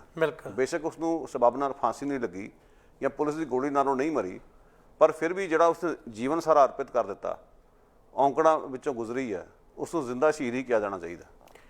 ਬਹੁਤ ਪਿਆਰੀ ਗੱਲ ਹੈ ਕਿ ਜਿਸ ਮਹਾਨ ਸ਼ਖਸੀਅਤ ਨੇ ਆਪਣੀ ਸਾਰੀ ਜ਼ਿੰਦਗੀ ਉਸ ਸੰਘਰਸ਼ ਲਈ ਲਾ ਦਿੱਤੀ ਹੋਵੇ ਕੇਵਲ ਗਦਰ ਲਹਿਰ ਨਹੀਂ, ਕੁੱਲ ਮਿਲਾ ਕੇ ਮਨੁੱਖੀ ਹੱਕਾਂ ਤੇ ਬਰਾਬਰੀ ਦੇ ਇਤਿਹਾਸ ਨੂੰ ਸਿਰਜਣ ਵਿੱਚ, ਜਿਵੇਂ ਮਨੀਲਾ ਤੋਂ ਇਹ ਜਹਾਜ਼ ਦੇ ਵਿੱਚ ਸਵਾਰ ਹੋ ਕੇ ਵੱਖ-ਵੱਖ ਦੇਸ਼ਾਂ ਦੇ ਵਿੱਚ ਜਿੱਥੇ ਗਦਰੀ ਸਨ ਉੱਥੇ ਗਏ, ਤੇ ਉੱਥੇ ਇੱਕ ਬੁਲਾਰੇ ਦੇ ਤੌਰ ਤੇ ਉਹਨਾਂ ਨੇ ਹਮੇਸ਼ਾ ਇਹ ਸੰਬੋਧਨ ਕਰਦਿਆਂ ਕਿਹਾ ਕਿ ਤੁਸੀਂ ਆਪ ਆਜ਼ਾਦੀ ਦੇ ਸੰਘਰਸ਼ ਦੇ ਵਿੱਚ ਆਓ। ਜੇਕਰ ਮਰਦੀ ਇਸ ਗੱਲ ਲਈ ਕੇਵਲ ਤੇ ਕੇਵਲ ਮਹੱਤਵਪੂਰਨ ਗਿਣੇ ਜਾਂਦੇ ਨੇ ਤਾਂ ਇਹ ਗੱਲ ਗਲਤ ਹੈ। ਉਹ ਲਲਕਾਰ ਜਿਹੜੀ ਸੀ ਉਹਨਾਂ ਦੀ ਚੂੜੀਆਂ ਲਾ ਕੇ ਉਹਨਾਂ ਨੂੰ ਹਲੂਣਾ ਦੇਣ ਦੀ, ਉਹ ਅੱਜ ਵੀ ਉਵੇਂ ਹੀ ਬਰਕਰਾਰ ਹੈ। ਅੱਜ ਵੀ ਜਿਹੜੇ ਘਰਾਂ ਦੇ ਵਿੱਚ ਬੈਠੇ ਹੋਏ ਅੱਜ ਆਪਣੀ ਐਸ਼ਪ੍ਰਸਤੀ ਦਾ ਨਿੱਘ ਮਾਣਦੇ ਨੇ ਤੇ ਲੋਕਾਂ ਤੇ ਹੋਏ ਜ਼ੁਲਮ ਦੇ ਖਿਲਾਫ ਨਹੀਂ ਬੋਲਦੇ, ਉਹਨਾਂ ਨੂੰ ਵੀ ਇਹੀ ਵੰਗਾਰ ਹੈ ਬੀਬੀ ਗੁਲਾਬ ਕੌਰ ਵਾਲੀ ਕਿ ਚੂੜੀਆਂ ਪਾ ਕੇ ਬੈਠਣ ਵਾਲੀ। ਚੂੜੀਆਂ ਇੱਕ ਪ੍ਰਤੀਕ ਹੈ ਕਮਜ਼ੋਰੀ ਦਾ, ਉਹਨਾਂ ਨੇ ਉਹ ਲਾਈਆਂ ਕਿ ਮੇਰੇ ਕੋਲ ਗੁਲਾਮੀ ਦੇ ਲਈ ਕੋਈ ਥਾਂ ਨਹੀਂ ਹੈ। ਕਹਿਣ ਦਾ ਭਾਵ ਇਹ ਹੈ ਕਿ ਉਹ ਇੱਕ ਵੰਗਾਰ, ਇੱਕ ਲਲਕਾਰ ਸੀ। ਤੇ ਦੇਖੋ ਇਹ ਕਮਾਲ ਦੀ ਗੱਲ ਹੈ ਕਿ ਗਦਰ ਅਖਬਾਰ ਜਿਹਦੀਆਂ ਕਵਿਤਾਵਾਂ, ਗਦਰ ਦਾ ਇਤਿਹਾਸ, ਜਿਸ ਦੀਆਂ ਰਚਨਾਵਾਂ ਉਹਨਾਂ ਨੂੰ ਯਾਦ ਸਨ, ਜਦੋਂ ਵਾਪਸ ਪੰਜਾਬ ਦੇ ਵਿੱਚ ਗਏ ਕਰਤਾਰ ਸਿੰਘ ਸਰਾਭਾ ਹੋਰੀ ਸਾਰੇ ਮਾਈ ਗੁਲਾਬ ਕੌਰ ਕਹਿ ਕੇ ਸਤਿਕਾਰ ਕਰਦੇ ਸਨ। ਦੋ ਲਫ਼ਜ਼ ਜਿਹੜੇ ਗਦਰ ਲਹਿਰ ਦੇ ਵਿੱਚ ਚੱਲਦੇ ਨੇ, ਜਿੰਨੇ ਗਦਰੀ ਯੋਧੇ ਆ, ਬੰਦਿਆਂ ਦੇ ਲਈ ਭਾਈ ਮੇਵਾ ਸਿੰਘ, ਭਾਈ ਬਲਵੰਤ ਸਿੰਘ ਜੀ, ਤੇ ਇਸਤਰੀਆਂ ਲਈ ਮਾਈ ਭਾਈ, ਇਹ ਦੋਨੇ ਸ਼ਬਦ ਬੜਾ ਸੁਮੇਲ ਸੀ। ਮਾਈ ਗੁਲਾਬ ਕੌਰ ਦੇ ਤੌਰ ਤੇ ਉਹਨਾਂ ਨੂੰ ਜਦੋਂ ਸਤਿਕਾਰ ਦਿੱਤਾ ਜਾਂਦਾ ਤੇ ਕਿਹਾ ਜਾਂਦਾ ਕਿ ਇਹ ਜਿਹੜੀ ਪ੍ਰੈਸ ਕੈਨੇਡਾ ਅਮਰੀਕਾ ਦੇ ਵਿੱਚ ਪਹਿਲਾਂ ਚੱਲਦੀ ਸੀ, ਜਿਸ ਦੇ ਵਿੱਚ ਦੇਸ਼ ਭਗਤਾਂ ਦੀ ਸੋਚ ਸੀ, ਗਦਰ ਲਹਿਰ ਦੀ ਸੋਚ ਸੀ, ਉਸ ਪ੍ਰੈਸ ਨੂੰ ਲੁਕਵੇਂ ਰੂਪ ਦੇ ਵਿੱਚ ਭਾਰਤ ਦੇ ਵਿੱਚ ਪੰਜਾਬ 'ਚ ਚਲਾਉਣਾ, ਇਸ ਦੀ ਜ਼ਿੰਮੇਵਾਰੀ ਇਹਨਾਂ ਨੂੰ ਦਿੱਤੀ ਗਈ। ਫਿਰ ਇਦੋਂ ਵੱਡੀ ਕੀ ਗੱਲ ਹੋ ਸਕਦੀ ਹੈ ਕਿ ਇਹਨਾਂ ਨੇ ਆਪਣੇ ਸਹੁਰੇ ਪੇਕੇ ਘਰਾਂ ਦਾ ਮੋਹ ਪਿਆਰ ਛੱਡ ਕੇ ਸਾਰੀ ਜ਼ਿੰਦਗੀ ਘਰੋਂ ਬੇਘਰ ਹੋ ਕੇ ਸੰਘਰਸ਼ ਕੀਤਾ ਤੇ ਵੱਖ-ਵੱਖ ਰੂਪ ਦੇ ਵਿੱਚ ਗਦਰੀ ਯੋਧਿਆਂ ਦੇ ਵਾਸਤੇ ਮਾਂ, ਭੈਣ, ਪਤਨੀ ਜਾਂ ਵੱਖ-ਵੱਖ ਨਾਂ ਦੇ ਕੇ ਉਹਨਾਂ ਨੂੰ ਉਹਨਾਂ ਕੇਂਦਰਾਂ ਦੇ ਵਿੱਚ ਸਥਾਪਿਤ ਕੀਤਾ ਜਿਹੜੇ ਕਿ ਲੜਾਈ ਲੜ ਸਕਣ। ਤੇ ਹਰਨਾਮ ਸਿੰਘ ਟੁੰਡੀਲਾਟ ਇਹ ਵੀ ਲਿਖਦੇ ਨੇ ਕਿ ਪਿਸਤੌਲ ਬਣਾਉਣ ਦੀ ਟ੍ਰੇਨਿੰਗ ਵੀ ਉਹਨਾਂ ਕੋਲ ਸੀ। ਐਡੀ ਜੋਸ਼ੀਲੀ ਭਾਵਨਾ ਸੀ ਕਿ ਉਹਨਾਂ ਦੀ ਕਿ ਉਹ ਹਰ ਬੰਦਾ ਜੁਰਤ ਨਹੀਂ ਸੀ ਕਰਦਾ ਕਿ ਬੀਬੀ ਗੁਲਾਬ ਕੌਰ ਨਾਲ ਸਿੱਧੇ ਹੋ ਕੇ ਗੱਲ ਕਰ ਸਕੇ। ਸੋ ਇੱਕ ਆਪਣੇ ਵਰਗਾ ਜਿਹੜਾ ਉਹਨਾਂ ਦਾ ਵੱਖਰਾ ਜਲਾਉ ਸੀ, ਜਿਸ ਨੂੰ ਲੈ ਕੇ ਉਹ ਲਗਾਤਾਰ ਸੰਘਰਸ਼ ਰਹੇ। ਲਾਹੌਰ ਸਾਜ਼ਿਸ਼ ਕੇਸ ਦੇ ਵਿੱਚ ਉਹਨਾਂ ਨੂੰ ਸਜ਼ਾ ਹੋਈ, ਜੇਲ੍ਹ ਹੋਈ, ਤੇ ਉਹਨਾਂ ਦੇ ਨਾਲ ਉਹਨਾਂ ਨੂੰ ਜੋ ਉਸ ਵੇਲੇ ਸਥਾਨ ਦੇਣ ਵਾਲੇ, ਜਗ੍ਹਾ ਦੇਣ ਵਾਲੇ ਸਨ, ਉਹ ਭਾਈ ਅਮਰ ਸਿੰਘ, ਉਹਨਾਂ ਨੂੰ ਵੀ ਜੇਲ੍ਹ ਹੋਈ। ਖੈਰ ਉਸ ਤੋਂ ਬਾਅਦ ਰਿਹਾ ਹੋ ਕੇ ਵੀ ਸੰਘਰਸ਼ ਕਰਦੇ ਰਹੇ। ਬਹੁਤ ਇਤਿਹਾਸ ਦੇ ਵਿੱਚ ਅਲੱਗ-ਅਲੱਗ ਵੇਰਵੇ ਮਿਲਦੇ ਨੇ, ਉਹਨਾਂ ਵੇਰਵਿਆਂ ਦੇ ਵਿੱਚੋਂ ਬਹੁਤ ਕੁਝ ਅਜੇ ਜਾਣਨਾ ਬਾਕੀ ਹੈ। ਜੇ ਅਸੀਂ ਇਸ ਗੱਲ ਨੂੰ ਕਨਕਲੂਡ ਕਰੀਏ ਕਿ ਬੀਬੀ ਗੁਲਾਬ ਕੌਰ ਦੇ ਜੀਵਨ ਦੇ ਉਹ ਪੱਖ ਜਿਹੜੇ ਅਜੇ ਤੱਕ ਲਿਖਤੀ ਰੂਪ ਦੇ ਵਿੱਚ ਸਾਹਿਤਕ ਤੌਰ ਤੇ ਨਹੀਂ ਆਏ, ਉਹਨਾਂ ਤੇ ਖੋਜ ਬਾਕੀ ਹੈ। ਲੱਗਦਾ ਕਿ ਬੜਾ ਕੁਝ ਮਿਲੇਗਾ, ਜਿਹੜੀਆਂ ਕਿ ਕੁੱਲ ਮਿਲਾ ਕੇ ਇਸਤਰੀਆਂ ਜਿਹੜੀਆਂ ਸੰਘਰਸ਼ ਦੇ ਵਿੱਚ ਕੁੱਦੀਆਂ ਸਨ, ਉਹਨਾਂ ਦਾ ਮਾਨ ਸਨਮਾਨ ਵਧਾਉਣ ਦੇ ਲਖਾਇਕ ਹੋਏਗਾ। ਦੇਖੋ, ਜਿਵੇਂ ਮੈਂ ਪਹਿਲਾਂ ਵੀ ਕਿਹਾ ਸੀ ਗੁਰਦਰ ਸਿੰਘ ਜੀ ਕਿ ਗਦਰ ਪਾਰਟੀ ਬਾਰੇ ਆਮ ਤੌਰ ਤੇ ਇਹ ਗੱਲ ਅੱਡੀਆਂ ਚੁੱਕ ਕੇ ਕਹੀ ਜਾਂਦੀ ਹੈ ਕਿ ਇਸ ਪਾਰਟੀ ਵਿੱਚ ਧਰਮ ਲਈ ਜਾਂ ਜ਼ਾਤ ਪਾਤ ਦੇ ਮੁੱਦੇ ਤੇ ਬਹਿਸ ਲਈ ਕੋਈ ਥਾਂ ਨਹੀਂ ਸੀ। ਇਹ ਸੈਕੂਲਰ ਪਾਰਟੀ ਸੀ, ਸਭ ਲਈ ਖੁੱਲੀ ਸੀ। ਪਰ ਜਿਹੜਾ ਇੱਕ ਇਹ ਪਹਿਲੂ ਹੈ ਕਿ ਇੱਕ ਲਿੰਗਿਕ ਵਿਤਕਰਾ ਵੀ ਇਸ ਪਾਰਟੀ ਨੇ ਤੋੜਿਆ। ਆਪਣੇ ਸਮਿਆਂ ਦੇ ਵਿੱਚ ਇੱਕ ਤਰੀਕੇ ਨਾਲ ਲਿੰਗਿਕ ਰੁਕਾਵਟਾਂ ਔਰਤਾਂ ਸਾਹਮਣੇ ਉਹਨਾਂ ਨੂੰ ਵੀ ਚੱਕਿਆ ਉਹਨਾਂ ਨੇ। ਗੁਲਾਬ ਕੌਰ ਨੂੰ ਕਲਾਵੇ 'ਚ ਲੈ ਕੇ ਉਸ ਨੂੰ ਇੱਕ ਤਰੀਕੇ ਨਾਲ ਲੀਡਰ ਮੰਨਿਆ ਗਿਆ। ਜਿਸ ਤਰ੍ਹਾਂ ਦੇ ਰੋਲ ਦਿੱਤੇ ਗਏ, ਖਾਸ ਤੌਰ 'ਤੇ ਜਿਹੜੇ ਤੁਹਾਡੇ ਮੇਰੇ ਲਈ ਇੰਪੋਰਟੈਂਟ ਪੁਆਇੰਟ ਹੈ ਕਿ ਕਿਉਂਕਿ ਗਦਰ ਅਖਬਾਰ ਜਿਹੜਾ ਕੱਢਿਆ ਜਾਂਦਾ ਸੀਗਾ ਜਾਂ ਪੈਂਫਲੇਟ ਕੱਢੇ ਜਾਂਦੇ ਸੀ, ਉਹਦੇ ਲਈ ਜਿਹੜੀ ਉਡਾਰੂ ਪ੍ਰੈਸ ਦਾ ਪ੍ਰਬੰਧ ਕੀਤਾ ਗਿਆ, ਉਸ ਪ੍ਰੈਸ ਦੀ ਰਾਖੀ ਵੀ ਬੀਬੀ ਕਰਦੀ ਹੁੰਦੀ ਸੀ। ਬਿਲਕੁਲ। ਸੋ ਕਹਿਣ ਦਾ ਮਤਲਬ ਕਿ ਉਹ ਵੀ ਇੱਕ ਸਾਹਿਤ ਸੀਗਾ, ਇੱਕ ਸਮਾਚਾਰ ਵੰਡਣ ਦਾ, ਲੋਕਾਂ ਨੂੰ ਜਾਗਰੂਕ ਕਰਨ ਦਾ ਜ਼ਰੀਆ, ਜਿਸ ਦੇ ਲਈ ਜਿਹੜਾ ਛਾਪਾਖਾਨਾ ਸੀਗਾ ਉਸ ਦੀ ਰਾਖੀ ਵੀ ਇਹ ਮਾਈ ਕਰਦੀ ਰਹੀ। ਇਹ ਸਾਡੇ ਲਈ ਜਾਣਨਾ ਬਹੁਤ ਜ਼ਰੂਰੀ ਹੈ। ਖਾਸ ਤੌਰ 'ਤੇ ਜਿਹੜੇ ਪੱਤਰਕਾਰੀ ਦੇ ਖਿੱਤੇ ਨਾਲ ਜੁੜੇ ਹੋਏ ਲੋਕ ਨੇ, ਉਹਨਾਂ ਲਈ ਇਹ ਬਹੁਤ ਮਹੱਤਵਪੂਰਨ ਪਹਿਲੂ ਹੈ। ਪਰ ਮੈਂ ਮਹਿਸੂਸ ਕਰਦਾ ਕਿ ਜਿਹੜਾ ਇਤਿਹਾਸ 'ਚ ਕਈ ਵਾਰੀ ਨਾ ਇਨਸਾਫੀ ਹੋ ਜਾਂਦੀ, ਕੁਝ ਇੱਕ ਬਿੰਬ ਚੱਕ ਲਏ ਜਾਂਦੇ ਆ, ਉਹਨਾਂ ਬਾਰੇ ਕਿਤਾਬਾਂ 'ਤੇ ਕਿਤਾਬਾਂ ਲਿਖੀਆਂ ਜਾਂਦੀਆਂ। ਹਾਲਾਂਕਿ ਜਿਵੇਂ ਹੁਣ ਮਿਸਾਲ ਤੌਰ 'ਤੇ ਸਰਾਭਾ ਬਾਰੇ ਜਾਂ ਭਗਨਾ ਸਾਹਿਬ ਬਾਰੇ ਜਿੰਨਾ ਕੁਝ ਲਿਖ ਦਿੱਤਾ ਗਿਆ, ਇਹ ਕਾਫੀ ਹੈ। ਮੁੜ ਉਸ ਨੂੰ ਦੁਹਰਾਉਣਾ, ਮੱਖੀ ਤੇ ਮੱਖੀ ਮਾਰਨ ਨਾਲੋਂ ਜਿਹੜੇ ਅਣਗੌਲੇ ਸ਼ਹੀਦ ਨੇ ਜਾਂ ਅਣਗੌਲੇ ਯੋਧੇ ਨੇ ਜਿਨ੍ਹਾਂ ਬਾਰੇ ਕੰਮ ਬਹੁਤ ਘੱਟ ਹੋਇਆ, ਹੁਣ ਉਸ ਨੂੰ ਵਿਸ਼ਾਲਨ ਦੀ ਲੋੜ ਹੈ ਬਹੁਤ। ਸੋ ਇਹ ਹੁਣ ਜਿਹੜੇ ਲੋਕ ਕੰਮ ਕਰ ਚੁੱਕੇ ਨੇ, ਉਹਨਾਂ ਨੂੰ ਅਸੀਂ ਹੱਥ ਬੰਨ੍ਹ ਕੇ ਬੇਨਤੀ ਕਰਦੇ ਹਾਂ ਕਿ ਜੋ ਹੋ ਗਿਆ, ਜੋ ਲਿਖ ਲਿਆ ਗਿਆ ਲਿਖ ਲਿਆ ਗਿਆ, ਜਿਹੜਾ ਹੁਣ ਤੱਕ ਨਹੀਂ ਲਿਖਿਆ ਗਿਆ, ਜਿਹੜਾ ਅਣ ਕਿਹਾ, ਅਣ ਦੱਸਿਆ, ਉਸ 'ਤੇ ਥੋੜ੍ਹਾ ਤਵੱਜੋ ਦਿਓ ਤਾਂ ਜੋ ਸਾਡਾ ਵੀ ਭਲਾ ਹੋਵੇ, ਲੋਕਾਂ ਦਾ ਵੀ ਭਲਾ ਹੋਵੇ। ਬੜੀ ਜ਼ਰੂਰੀ ਗੱਲ ਹੈ। ਅੱਜ ਸਮੇਂ ਦੇ ਮੁਤਾਬਕ ਬਹੁਤ ਸਾਰੇ ਨਾਂ ਜਿਹੜੇ ਵਿਸਰ ਚੁੱਕੇ ਨੇ ਜਾਂ ਜਿਨ੍ਹਾਂ ਨਾਵਾਂ ਨੂੰ ਕਦੇ ਜ਼ਿਕਰ 'ਚ ਨਹੀਂ ਲਿਆਂਦਾ ਗਿਆ। ਹਾਫਿਜ਼ ਅਬਦੁੱਲਾ ਇਹ ਉਹ ਨਾਂ ਹੈ ਜਿਸ ਨਾਂ ਦੇ ਅਸੀਂ ਜਦੋਂ ਬੀਬੀ ਗੁਲਾਬ ਕੌਰ ਦੀ ਗੱਲ ਕਰਦੇ ਹਾਂ, ਮਨੀਲਾ ਦੇ ਵਿੱਚ ਜਿਵੇਂ ਆਪਣੇ ਅੰਦਰ ਉਹਨਾਂ ਦਾ ਜਜ਼ਬਾ ਸੀ, ਮਾਈ ਗੁਲਾਬ ਕੌਰ ਦਾ ਕਿ ਜਜ਼ਬੇ ਨਾਲ ਲੜਨਾ, ਤੇ ਮਨੀਲਾ ਦੇ ਵਿੱਚ ਗਦਰ ਲਹਿਰ ਦੀ ਜਿਹੜੀ ਬ੍ਰਾਂਚ ਸੀ ਉਸ ਪਾਰਟੀ ਦੇ ਮੁਖੀ ਜਗਰਾਉਂ ਦੇ ਹਾਫਿਜ਼ ਅਬਦੁੱਲਾ ਸਨ, ਜਿਨ੍ਹਾਂ ਦੀਆਂ ਸਾਰੀਆਂ ਮੀਟਿੰਗਾਂ ਇਹਨਾਂ ਦੇ ਘਰੇ ਹੁੰਦੀਆਂ ਸਨ। ਇਹ ਮਤਲਬ ਇਹ ਹੈ ਕਿ ਹਾਫਿਜ਼ ਅਬਦੁੱਲਾ ਦੇ ਬਾਰੇ ਵੀ ਬਹੁਤ ਕੁਝ ਅਜੇ ਹੈ ਨਹੀਂ ਜਿਨ੍ਹਾਂ ਦੀ ਸ਼ਹਾਦਤ ਹੋਈ। ਇਸ ਤੋਂ ਇਲਾਵਾ ਪ੍ਰਿੰਸੀਪਲ ਸਰਵਨ ਸਿੰਘ ਉਹਨਾਂ ਨੇ ਜ਼ਰੂਰ ਲਿਖਿਆ, ਖਾਸ ਤੌਰ 'ਤੇ ਜਿਹੜੇ ਔਜਲਾ ਸਾਹਿਬ ਆ ਉਹਨਾਂ ਦੀ ਮੈਂ ਗੱਲ ਕਰ ਰਿਹਾ, ਉਹਨਾਂ ਨੇ ਜੋ ਰਹਿਮਤ ਅਲੀ ਵਜੀਦ ਕੇ ਇੱਕ ਮਹਾਨ ਗਦਰੀ ਹੋਇਆ ਉਸ ਬਾਰੇ ਲਿਖਿਆ, ਪਰ ਬਹੁਤ ਕੁਝ ਅਜੇ ਮਿਲਿਆ ਨਹੀਂ। ਇਹੋ ਜਿਹੇ ਅਨੇਕਾਂ ਨਾਮ ਨੇ, ਜੇ ਤੁਸੀਂ ਇਸ ਦੇ ਵਿੱਚ ਦੇਖੋ ਤਾਂ ਬੜੀ ਵੱਡੀ ਲੋੜ ਹੈ ਕਿ ਉਹਨਾਂ ਦੇ ਬਾਰੇ ਵੀ ਕੁਝ ਕਰਨ ਦੀ ਜਿਨ੍ਹਾਂ ਬਾਰੇ ਕਿਸੇ ਨੇ ਛੂਹਿਆ ਤੱਕ ਨਹੀਂ। ਸੋ ਉਮੀਦ ਕਰਦੇ ਹਾਂ ਕਿ ਜਿਵੇਂ ਅੱਜ ਇਹ ਇਤਿਹਾਸਕ ਜੀਵਨੀ ਅਸੀਂ ਸਾਂਝੀ ਕੀਤੀ ਹੈ, ਇਸ 'ਤੇ ਜ਼ਰੂਰ ਕੰਮ ਹੋਏਗਾ। ਅਗਲੀ ਗੱਲ ਜਿਹੜੀ ਹੈ ਉਹ 28 ਜੁਲਾਈ ਦਾ ਦਿਨ ਹੀ ਜਦੋਂ ਅਸੀਂ ਗੱਲ ਕਰਦੇ ਹਾਂ ਤਾਂ ਸ਼ਹੀਦ ਬਾਬਾ ਬੂਝਾ ਸਿੰਘ, ਇੱਕ ਬਜ਼ੁਰਗ ਗਦਰ ਲਹਿਰ ਤੋਂ ਪ੍ਰਣਾਏ ਹੋਏ, ਬਾਅਦ ਦੇ ਵਿੱਚ ਦੇਸ਼ ਦੀ ਵੰਡ ਤੋਂ ਮਗਰੋਂ ਵੀ ਸੰਘਰਸ਼ ਕਰਦੇ ਰਹੇ, ਉਹਨਾਂ ਦੇ ਨਾਲ ਵੀ ਜੁੜਿਆ ਹੋਇਆ। ਸੋ ਉਹਨਾਂ ਬਾਰੇ ਵੀ ਰੋਸ਼ਨੀ ਪਾਓ। ਦੇਖੋ, ਗੱਲ ਇਹ ਗੁਰਦਸ ਕਿ ਪਹਿਲਾਂ ਮੈਂ ਤੁਹਾਨੂੰ ਉਸ ਗੱਲ ਹੀ ਵਧਾਈ ਦੇਣੀ ਚਾਹੁੰਦਾ ਕਿ ਅੱਜ ਦੇ ਪ੍ਰੋਗਰਾਮ ਨੂੰ ਤੁਸੀਂ 3 ਯੋਧਿਆਂ ਨੂੰ ਸਮਰਪਿਤ ਕੀਤਾ। ਤਿੰਨਾਂ ਵਿੱਚ ਜਿਹੜਾ ਇੱਕ ਜਿਹੜੀ ਨਿਰੰਤਰਤਾ ਉਹ ਹੈ, ਤਿੰਨਾਂ ਦੇ ਸੰਬੰਧ ਗਦਰ ਪਾਰਟੀ ਨਾਲ ਰਹੇ ਨੇ ਜੀ, ਵੱਖਰੇ ਵੱਖਰੇ ਸਮਿਆਂ ਦੇ ਵਿੱਚ, ਵੱਖਰੇ ਵੱਖਰੇ ਰੂਪ ਵਿੱਚ। ਚਾਹੇ ਉਹ ਮਾਈ ਗੁਲਾਬ ਕੌਰ ਸੀ, ਚਾਹੇ ਬਾਬਾ ਬੂਝਾ ਸਿੰਘ ਸਨ, ਚਾਹੇ ਊਧਮ ਸਿੰਘ, ਇਹ ਸਾਰਿਆਂ ਦਾ ਗਦਰ ਪਾਰਟੀ ਨਾਲ, ਗਦਰ ਵਿਚਾਰਧਾਰਾ ਨਾਲ ਬਹੁਤ ਗਹਿ ਗੱਜ ਸੰਬੰਧ ਸੀਗਾ, ਜਿਸ ਨੂੰ ਅਸੀਂ ਅੱਖੋਂ ਪਰੋਖੇ ਨਹੀਂ ਕਰ ਸਕਦੇ। ਇਹਨਾਂ ਤਿੰਨਾਂ ਸ਼ਹੀਦਾਂ ਨੂੰ ਅਸੀਂ ਯਾਦ ਕਰ ਰਹੇ ਹਾਂ, ਤਿੰਨਾਂ ਜਿਉਂਦੇ ਸ਼ਹੀਦਾਂ ਨੂੰ ਜਾਂ ਸਰੀਰਕ ਸ਼ਹੀਦਾਂ ਨੂੰ। ਅਸੀਂ ਤਿੰਨਾਂ ਬਾਰੇ ਇਹ ਗੱਲ ਮੰਨ ਕੇ ਚੱਲੀਏ ਕਿ ਅਸੀਂ ਅੱਜ ਦੇ ਇਸ ਪ੍ਰੋਗਰਾਮ ਵਿੱਚ ਮੁੱਖ ਤੌਰ 'ਤੇ ਗਦਰ ਪਾਰਟੀ ਦੇ ਨਾਇਕਾਂ ਦੀ ਗੱਲ ਕਰ ਰਹੇ ਹਾਂ। ਇਹਨਾਂ ਤਿੰਨਾਂ ਵਿੱਚ ਇਸ ਚੀਜ਼ ਦਾ ਜਿਹੜਾ ਗੂੜਾ ਨਾਤਾ ਉਸ ਨੂੰ ਸਮਝਣਾ ਬਹੁਤ ਜ਼ਰੂਰੀ ਹੈ। ਦੂਜੀ ਗੱਲ, ਬੂਝਾ ਸਿੰਘ ਜੀ ਦੀ ਗੱਲ ਕਰਨ ਤੋਂ ਪਹਿਲਾਂ ਮੈਂ ਇਹ ਕਹੂੰਗਾ ਕਿ ਜੋ ਗੁਲਾਬ ਕੌਰ ਬਾਰੇ ਅਸੀਂ ਗੱਲ ਕੀਤੀ, ਅੱਜ ਦੇ ਸਮੇਂ 'ਚ ਵੀ ਉਸਦੀ ਪ੍ਰਸੰਗਤਾ ਬਹੁਤ ਹੈ। ਹਾਂਜੀ, ਖਾਸ ਤੌਰ 'ਤੇ ਸੁਧਾ ਭਾਰਦਵਾਜ ਜਿਹੜੀ ਮਨੁੱਖੀ ਹੱਕਾਂ ਦੇ ਵਕੀਲ ਇਸ ਵੇਲੇ ਜੇਲ੍ਹ 'ਚ ਸਾੜੀ ਜਾ ਰਹੀ ਹੈ। ਜਿਵੇਂ ਗੁਲਾਬ ਕੌਰ ਮੰਡੀਲਾ ਛੱਡ ਕੇ ਵਾਪਸ ਗਈ ਦੇਸ਼ ਆਜ਼ਾਦ ਕਰਾਉਣ ਲਈ, ਸੁਧਾ ਭਾਰਦਵਾਜ ਜਿਵੇਂ ਅਮਰੀਕੀ ਨਾਗਰਿਕਤਾ ਤਿਆਗ ਕੇ ਭਾਰਤ ਜਾ ਕੇ ਆਦੀਵਾਸੀਆਂ ਦੀ ਬਾਂਹ ਫੜੀ, ਉਹਨਾਂ ਦੀ ਸੇਵਾ ਕਰਦੀ ਰਹੀ, ਜਿਸ ਨੂੰ ਮੁੱਲ ਇਹ ਤਾਰਨਾ ਪੈ ਰਿਹਾ ਕਿ ਉਸਨੂੰ ਜੇਲ੍ਹ 'ਚ ਸਾੜਿਆ ਜਾ ਰਿਹਾ। ਇਹ ਹਾਲਾਤ ਨੇ ਹਿੰਦੁਸਤਾਨ ਦੇ। ਸੋ ਮੈਂ ਸਮਝਦਾ ਕਿ ਸੁਧਾ ਭਾਰਦਵਾਜ ਜਾਂ ਇਹੋ ਜਿਹੀਆਂ ਔਰਤਾਂ ਦਰਅਸਲ ਇਹ ਗੁਲਾਬ ਕੌਰ ਦੀਆਂ ਵਾਰਸ ਕਹਾਉਣ ਦੇ ਹੱਕਦਾਰ ਨੇ। ਹੁਣ ਗੱਲ ਕਰੀਏ ਬੂਝਾ ਸਿੰਘ ਦੀ। ਬੂਝਾ ਸਿੰਘ ਦਾ ਵੀ ਗਦਰ ਪਾਰਟੀ ਨਾਲ ਸੰਬੰਧ ਸੀਗਾ। ਅਰਜਨਟੀਨਾ ਵਿੱਚ ਸੀਗੇ, ਜਿੱਥੇ ਗਦਰ ਪਾਰਟੀ ਦੀ ਸ਼ਾਖਾ ਬਣੀ ਤਾਂ ਉਸ ਦੇ ਵਿੱਚ ਸ਼ਾਮਲ ਹੋਏ। ਉਹ ਉਸ ਪੜਾਅ ਵਿੱਚ ਗਦਰ ਪਾਰਟੀ 'ਚ ਆਏ ਨੇ ਜਦੋਂ ਇੱਕ ਦੂਜਾ ਪੜਾਅ ਸ਼ੁਰੂ ਹੋ ਗਿਆ ਸੀ ਕਿ ਰੂਸ ਵਿੱਚ ਜਾ ਕੇ ਆਪਣੇ ਆਪ ਨੂੰ ਸਿੱਖਿਅਤ ਕਰੀਏ, ਮਾਰਕਸਵਾਦ ਲੈਨਿਨਵਾਦ ਤੋਂ ਕੁਝ ਸਿੱਖੀਏ। ਬੋਲਸ਼ੇਵਿਕ ਇਨਕਲਾਬ ਤੋਂ ਬਾਅਦ ਇੱਕ ਨਵੀਂ ਕੋਈ ਚੇਤਨਾ ਪੈਦਾ ਹੋਈ, ਨਵੀਆਂ ਉਮੰਗਾਂ ਆਈਆਂ। ਲੱਗਦਾ ਸੀ ਕਿ ਜਿਵੇਂ ਬੋਲਸ਼ੇਵਿਕ ਦਾ ਇਨਕਲਾਬ ਹੋਇਆ, ਇਸ ਤਰ੍ਹਾਂ ਦਾ ਹਿੰਦੁਸਤਾਨ 'ਚ ਵੀ ਕੋਈ ਇਨਕਲਾਬ ਆ ਸਕਦਾ। ਉਸਨੇ ਆਸ ਉਸ ਦੇ ਨਾਲ ਬੱਝੀ ਸੀਗੀ। ਉਸ ਦੇ ਭੇਦ ਨੂੰ ਸਮਝਣ ਲਈ ਜਿਹੜੇ ਗਦਰੇ ਨੇ ਵਹੀਰਾ ਕੱਤੀਆਂ ਉੱਥੇ ਮਾਸਕੋ ਵੱਲ ਨੂੰ, ਉਹਨਾਂ ਵਿੱਚ ਬੂਝਾ ਸਿੰਘ ਵੀ ਸੀਗੇ। ਉੱਥੋਂ ਆ ਕੇ ਉਹ ਕਮਿਊਨਿਸਟ ਲਹਿਰ ਦਾ ਹਿੱਸਾ ਬਣੇ। ਅਗਾਂਹ ਕਮਿਊਨਿਸਟ ਲਹਿਰ ਤੋਂ ਚਲਦਿਆਂ ਜਦੋਂ ਨਕਸਲਵਾੜੀ ਲਹਿਰ ਸ਼ੁਰੂ ਹੋਈ ਹੈ ਤਾਂ ਉਸ ਵਿੱਚ ਵੀ ਕੁੱਦ ਪਏ। ਯਾਨੀ ਉਹਨਾਂ ਨੇ ਜਿਹੜੀ CPM ਦਾ ਵੀ ਰਾਹ ਉਹਨਾਂ ਨੇ ਛੱਡ ਦਿੱਤਾ, ਕਿਉਂਕਿ ਜਿਹੜੀ ਮੁੱਖ ਧਾਰਾ ਕਮਿਊਨਿਸਟ ਪਾਰਟੀਆਂ ਜਿਹੜੀ ਸੀਗੀਆਂ ਉਹ ਉਹਨਾਂ ਦੂਰ ਜਾਣ ਲਈ ਤਿਆਰ ਨਹੀਂ ਸੀ ਜਿਸ ਦੂਰੀ ਤੱਕ ਨਕਸਲਵਾੜੀ ਆਪਣਾ ਪੈਂਡਾ ਗਾਣਾ ਚਾਹੁੰਦੇ ਸੀਗੇ ਕਿ ਅੱਗੇ ਵੱਧ ਕੇ ਇਨਕਲਾਬ ਲਾਈਏ। ਉਸ ਕਰਕੇ ਉਹ ਨਕਸਲਵਾੜੀ ਲਹਿਰ 'ਚ ਕੁੱਦੇ। ਔਰ ਉਸ ਤੋਂ ਬਾਅਦ ਨਕਸਲਵਾੜੀ ਲਹਿਰ 'ਚ ਉਹਨਾਂ ਨੂੰ ਜਿਹੜਾ ਆਪਣੀ ਜਿਹੜੀ ਲੋਕ ਬੋਲੀ 'ਚ ਇੰਨਾ ਗਿਆਨ ਸੀਗਾ ਕਿ ਮਾਰਕਸਵਾਦ ਦੇ ਗੂੜੇ ਸਿਧਾਂਤਾਂ ਨੂੰ ਬਹੁਤ ਸਰਲ ਭਾਸ਼ਾ ਵਿੱਚ ਉਹਨਾਂ ਨੇ ਆਮ ਲੋਕਾਂ ਨੂੰ ਸਮਝਾ ਕੇ ਉਹਨਾਂ ਨੂੰ ਕੀਲ ਲਿਆ, ਨਾਲ ਜੋੜ ਲਿਆ। ਇਹ ਉਹਨਾਂ ਦੀ ਖੂਬੀ ਸੀਗੀ। ਮਤਲਬ ਬੜੇ ਵਧੀਆ ਇੱਕ ਪ੍ਰਭਾਵਸ਼ਾਲੀ ਅਸੀਂ ਕਹਿ ਸਕਦੇ ਹਾਂ ਉਸਤਾਦ ਸੀਗੇ, ਜਿਨ੍ਹਾਂ ਨੇ ਇੱਕ ਪਨੀਰੀ ਤਿਆਰ ਕਰ ਲਈ। ਉਸ ਤੋਂ ਬਾਅਦ ਨਕਸਲਵਾੜੀ ਲਹਿਰ ਦੇ ਵਿੱਚ ਹੀ ਜਦੋਂ ਰਹੇ ਆ, ਉਦੋਂ ਬਾਦਲ ਦੀ ਸਰਕਾਰ ਸੀ ਪੰਜਾਬ ਦੇ ਵਿੱਚ, ਇੱਕ ਸਫਾਈ ਦੀ ਲਾਈਨ ਸਰਕਾਰ ਦੀ ਬਣੀ। ਸੋ ਇਹਨਾਂ ਨੂੰ ਤਸੀਹੇ ਦੇ ਕੇ ਕਤਲ ਕੀਤਾ ਗਿਆ ਔਰ ਬਣਾ ਦਿੱਤਾ ਇਹ ਕਿ ਮੁਕਾਬਲਾ ਹੋਇਆ ਬਾਬੇ ਦਾ। ਸੋ 80 ਸਾਲਾਂ ਤੋਂ ਉੱਪਰ ਦੀ ਉਹਨਾਂ ਦੀ ਉਮਰ ਸੀਗੀ। ਇਸ ਬਜ਼ੁਰਗ ਅਵਸਥਾ ਦੇ ਵਿੱਚ, ਜਿਸ ਅਵਸਥਾ ਵਿੱਚ ਦੇਖੋ ਜਿਹੜੇ ਇਨਸਾਨ ਨੇ ਸਾਰੀ ਉਮਰ ਦੇਸ਼ ਆਜ਼ਾਦ ਕਰਾਉਣ ਦੇ ਉੱਤੇ ਲਾ ਦਿੱਤੀ ਹੋਵੇ ਜੀ, ਆਜ਼ਾਦੀ ਲੜਾਈ 'ਤੇ ਲਾਤੀ ਹੋਵੇ, ਜਿਸ ਨੂੰ ਸ਼ਾਇਦ ਸਰਕਾਰੀ ਮਾਨ ਸਨਮਾਨ ਦਾ ਹੱਕਦਾਰ ਸੀਗਾ। ਸਰਕਾਰੀ ਮਾਨ ਸਨਮਾਨ ਦਾ ਕੀ ਮਿਲਣਾ ਸੀ? ਸਰਕਾਰੀ ਦਮਨ ਦੇ ਕਰਦਿਆਂ ਉਸ ਦੀ ਮੌਤ ਹੋਈ ਹੈ, ਉਸ ਆਜ਼ਾਦੀ ਘੁਲਾਟੀਏ ਦੀ ਮੌਤ। ਇਸ ਤੋਂ ਵੱਡੀ ਸ਼ਰਮ ਦੀ ਗੱਲ ਇੰਡੀਅਨ ਸਟੇਟ ਲਈ ਹੋਰ ਕਿਹੜੀ ਹੋ ਸਕਦੀ? ਸੋ ਉਸ ਬੂਝਾ ਸਿੰਘ ਦਾ ਫਰਜ਼ੀ ਮੁਕਾਬਲਾ ਬਣਾਇਆ ਗਿਆ ਸਿਰਫ ਇਸ ਲਈ ਕਿ ਉਹ ਨਕਸਲਵਾੜੀ ਲਹਿਰ ਦਾ ਹਿੱਸਾ ਸੀ, ਦੱਬੇ ਕੁਚਲੇ ਲੋਕਾਂ ਦੇ ਹੱਕ 'ਚ ਖੜਾ ਹੋਇਆ, ਜ਼ੁਲਮ ਦੇ ਖਿਲਾਫ ਡਟਿਆ, ਇਸ ਕਰਕੇ ਉਸ ਨੂੰ ਖਪਾ ਦਿੱਤਾ ਗਿਆ।